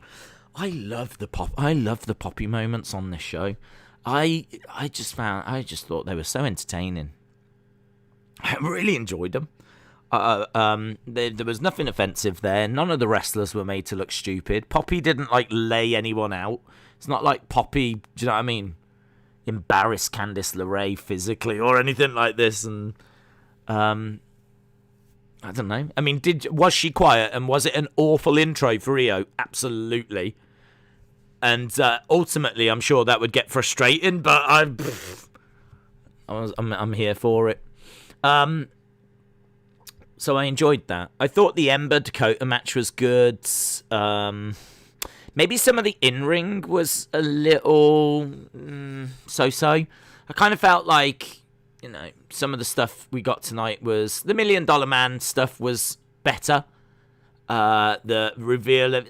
I kind of feel like there's some segments here that you can have fun with. I feel like I've enjoyed tonight's show. I've had fun with tonight's show. But I don't know that this is a great show.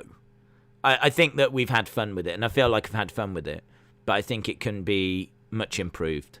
I don't know. In-ring just didn't seem quite there for me tonight. So... I'm gonna go with the chat, really. I think a lot of people were saying 7s, so yeah, I'll go with the chat. To be honest, I was debating. This is a bit of a strange one because I think there's lots of ways to look at tonight's show because there were matches and there was some good in-ring, and then you've got the poppy bits, which some people will hate and some people will enjoy.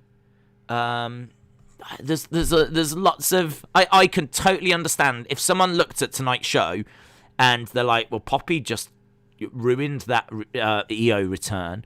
The in-ring matches weren't great. We knew that the $1 Million Championship was coming anyway. I could see someone looking at tonight and being down on tonight's show. I could see why someone would say that. Equally, I could see people being like, the in-ring was solid. I was... loving the Poppy stuff. I think it was fun. $1 Million Man, great, to see it's going to be a ladder match. The closing segment had energy and, it was a good way to close the show. I could see why someone really enjoyed tonight's show. So I totally get it. I can totally get why tonight people are going to be a little wide on it. But I think by and large, I think people are going to say that this was a success. I think people are going to say that this was fine, good, and I would expect those sort of reviews. So I feel like I'm about there as well, to be honest. I was debating whether it was a 6.75 or a 7, but in fairness, just looking at your guys' scores, there was more that were in the 8s than there was that were in like the 6s. I didn't say 6 or 5 very much when I was reading out your scores. So it was enough to convince me that if I've got to choose between the two, I'll go with a 7. So I think that's a fair score. Much better than last week. I enjoyed tonight much better than last week. But as I said, I think I would have liked maybe some better in-ring. Just kind of felt like there's some matches here that just a little bit filler. Just like they didn't really need to matter. I mean, like Austin Theory's match at the start was okay, but obviously there was a lot of outside interference. Austin versus Oney Lorcan. It was all right. It was all right. I'll tell you what there isn't. There's normally coming out of this, there might be like a Zoe Stark match that I'm bubbling about. There might be a match like the cage match between Johnny Gargano and Bronson Reed. There might be a match that you go, wow, that is match of the week, man. I don't think tonight had that. I don't think there was a match tonight that I'm like, whoa, that is what a match. And NXT's normally pretty good at giving you that. So I really think that was missing this week. I think it needed at least that one killer match, that one match that you just absolutely don't get from Raw. And most of the time you don't get from SmackDown. But you do tend to get at least one killer match from NXT, and I don't know that I got that. But it was still, what we did get was fine. I keep saying it, but I love the Poppy stuff. That segment I thought was great. $1 Million Championship I think is cool, but just want to see how they're going to use that going forward. End segment I thought was really fun. Karrion Kross, his promos just continue to impress me. They're so effortless, but they achieve what they need to achieve, and he comes across so believable. I really rate him. In-ring, I mean, match-wise, I need to see more because we haven't seen many matches, but he's had some decent matches. But his look, his presentation, his promos, I mean, even just like, he's wearing a shirt, he's got it open, he's got trousers on, he's got shoes on. Do you know what I mean? He's not wearing jeans and trainers. Like, he looks like a champion. He carries himself like a champion. He talks like a champion. He's presented like a champion. I get the hype around Karrion. I get it. I want to see more matches from him though, to be honest.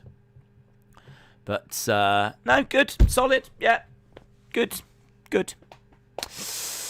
Yes, I did heard about Lio Rush. Honestly, I am very sad about that. I have said before that I went to see an indie show and he was fantastic. He was the person I was talking about when I was leaving, and there'd been some big names on that card, like Omega and the Young Bucks and Penta and Pete Dunne and Tyler Bate, and there'd been loads of these big names. But the person I remember leaving and going, wow, what a wrestler, was Lio Rush. So to hear that he's retired tonight is very, very, very disappointing, and hopefully, he can heal up and maybe change his mind, because I do think he's still got a lot to give to wrestling. Harry, shout out to you, bud. Have you seen the weird frog dancing advert they play on BT Sport? Yes, I have actually. I have, yes. I was going to say I can't say I have, but then all of a sudden my brain went this one. And I think there's about 3 frogs that are dancing. Yes, I have. Days could never be a wrestler. He's a few twigs and he would probably hurt himself just getting in the ring. You would think that it would be a knock of me and my self-confidence and my self-esteem. But there's no arguing with it, so it's all true. Yeah, I am the kind of person that would get injured just getting in a ring. I've said this before, though. I would love, and it will happen, I will make this happen. It's good to have a dream. I would love to get to Access. It's not the biggest dream in the world, But I would love to go to Access because I believe you can actually step into a ring at Access. I think you can get, because I've seen Accesses before where they've had the Elimination Chamber set up. And I think that would just be such an experience to be able to go into the Elimination Chamber. I think you just go in the ring, you get your pitch taken, thanks a lot, next person, right? So you're not in there for long. Like, you're not like going in the pods and climbing on top of them and all this. You just get in the ring, pitch in, and then you're out again. But I've never stepped in a wrestling ring. I've never stepped into a wrestling ring. So to actually do that and also be in the chamber, I don't really care if the chamber's there or not, but it'd be cool if it was, of course. Or a cage, whatever. But to step in and get the picture would be cool. But to just step in a ring, I think would be amazing.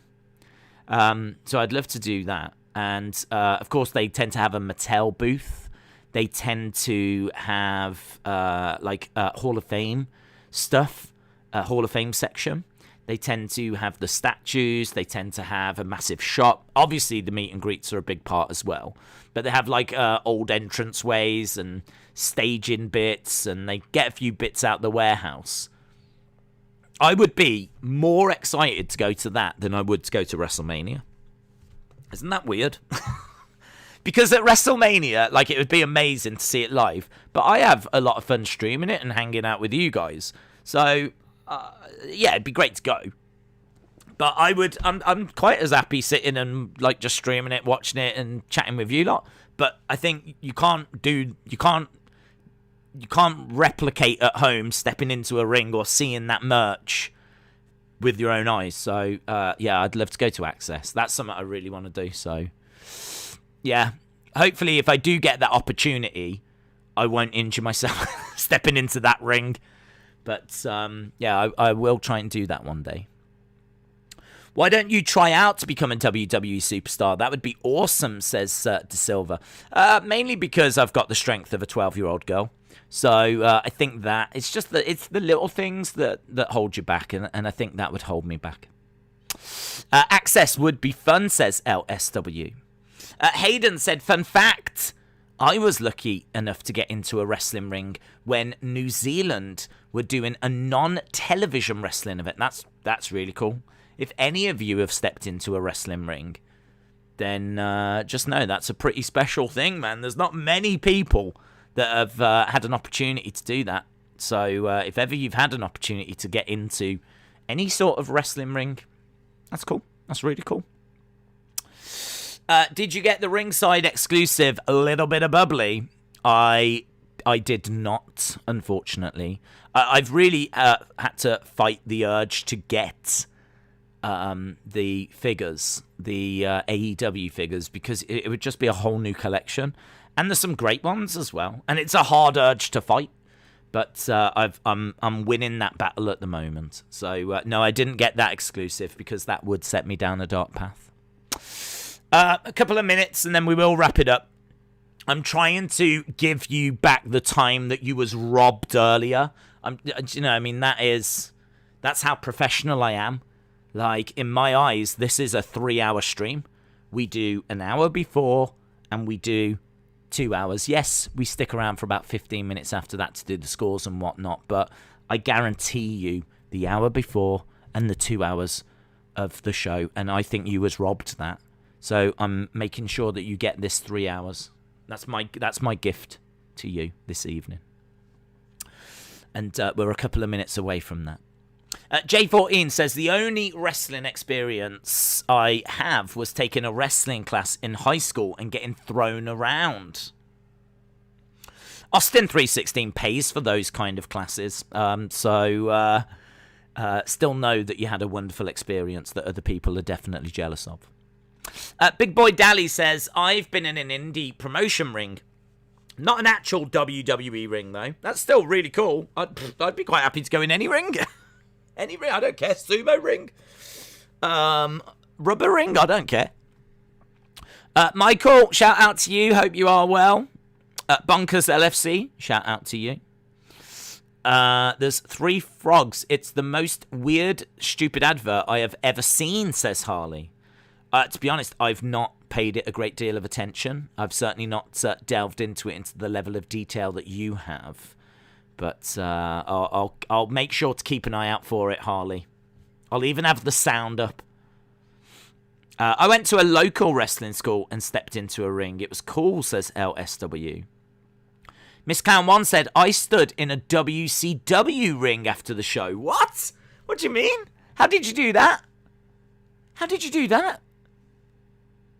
They don't let you get into the ring after the... Was you a streaker? I bet you was, wasn't you? This is why you look after yourself. This is why you do that workout regime. It's because when they do live touring shows, you take your clothes off, you run around streaking, don't you? Oh, you're one of them. Oh, we've sussed you out. We've sussed you out, Miss Clown 1. We know what you're all about. How did you get into a WCW ring? In my mind, like, that's all fenced off, and as soon as the show's over, that's it, right? Normally, at the end of the show, you even get, like, security going around going, right, that's it, guys. Make your way to the exits, please. Make your way to the exits. Nothing to see. Show over, guys. That's what you get. Not like, right, show's over, guys. Anyone want to get in the ring? Does anyone want to have a little chuck around? Ring's open. Guys, ring's open. Has anyone want... How did you do that? I have no idea how you did that. That has blown my mind. William said, I've seen some WWE shows in Detroit, but it was not on TV. I'm not saying you've got to get... Listen, if you've been to some shows in the house shows, that's still really cool. Lots of people around the world that don't get WWE come into where they are. So if you get to go to any sort of wrestling, that's cool. To see any sort of wrestling live is cool. I've never been inside a wrestling ring, but I've been very close to a ring, says J14. Just got home after a rubbish shift, says Al89. I was supposed to finish at midnight. Gutted that I missed most of the stream. Al, shout out to you, buddy. Sorry that you had a rough evening. NXT was alright, you know. I'm guessing you're probably going to catch up with it now, so I won't spoil anything for you, but I did not see CM Punk coming back tonight. That was huge. That is what everyone is buzzing about, but no, you go back. You'll enjoy it, Al. You'll enjoy it. There's a surprise on the show. Let's put it that way. There's a surprise. Harley said, Days, I stepped into a WWE ring during WrestleMania 34. My opponents were Cesaro and Sheamus. My partner was huge. I think I remember you, Harley. I think you were operating under a slightly different name back then. Brian said, my bro and I were at the entire Survivor Series weekend, including NXT War Games in 2019. Very cool. Very, very cool. Guys, I have given you that extra time because a lot of people say I'm just like Jesus. And who am I to disagree? So I've given you that. I appreciate the support as always. Obviously, we've got a big manic week coming up with lots of Euro games starting as we get to the weekend. Yeah, I don't know if it's AEW tomorrow or what we're doing tomorrow, to be honest. I need to look into that next. So I'm going to sort all of that. But we will have a Euro prediction stream. We will also obviously have SmackDown, UFC at the weekend, Euros as well. It's all kicking off. So plenty. We're going to be drowning in streams. I won't be oversleeping again. Let me tell you that, mainly because for the next 2 weeks I won't be sleeping. So yeah, it's going to be non-stop. So get your rest. Get your rest. Rest up, my friends. Al89. If you miss this stream, it doesn't matter because there are so many more on the way. Yeah, get your rest. Rest up, and hopefully I'll see you again next time. Bye for now.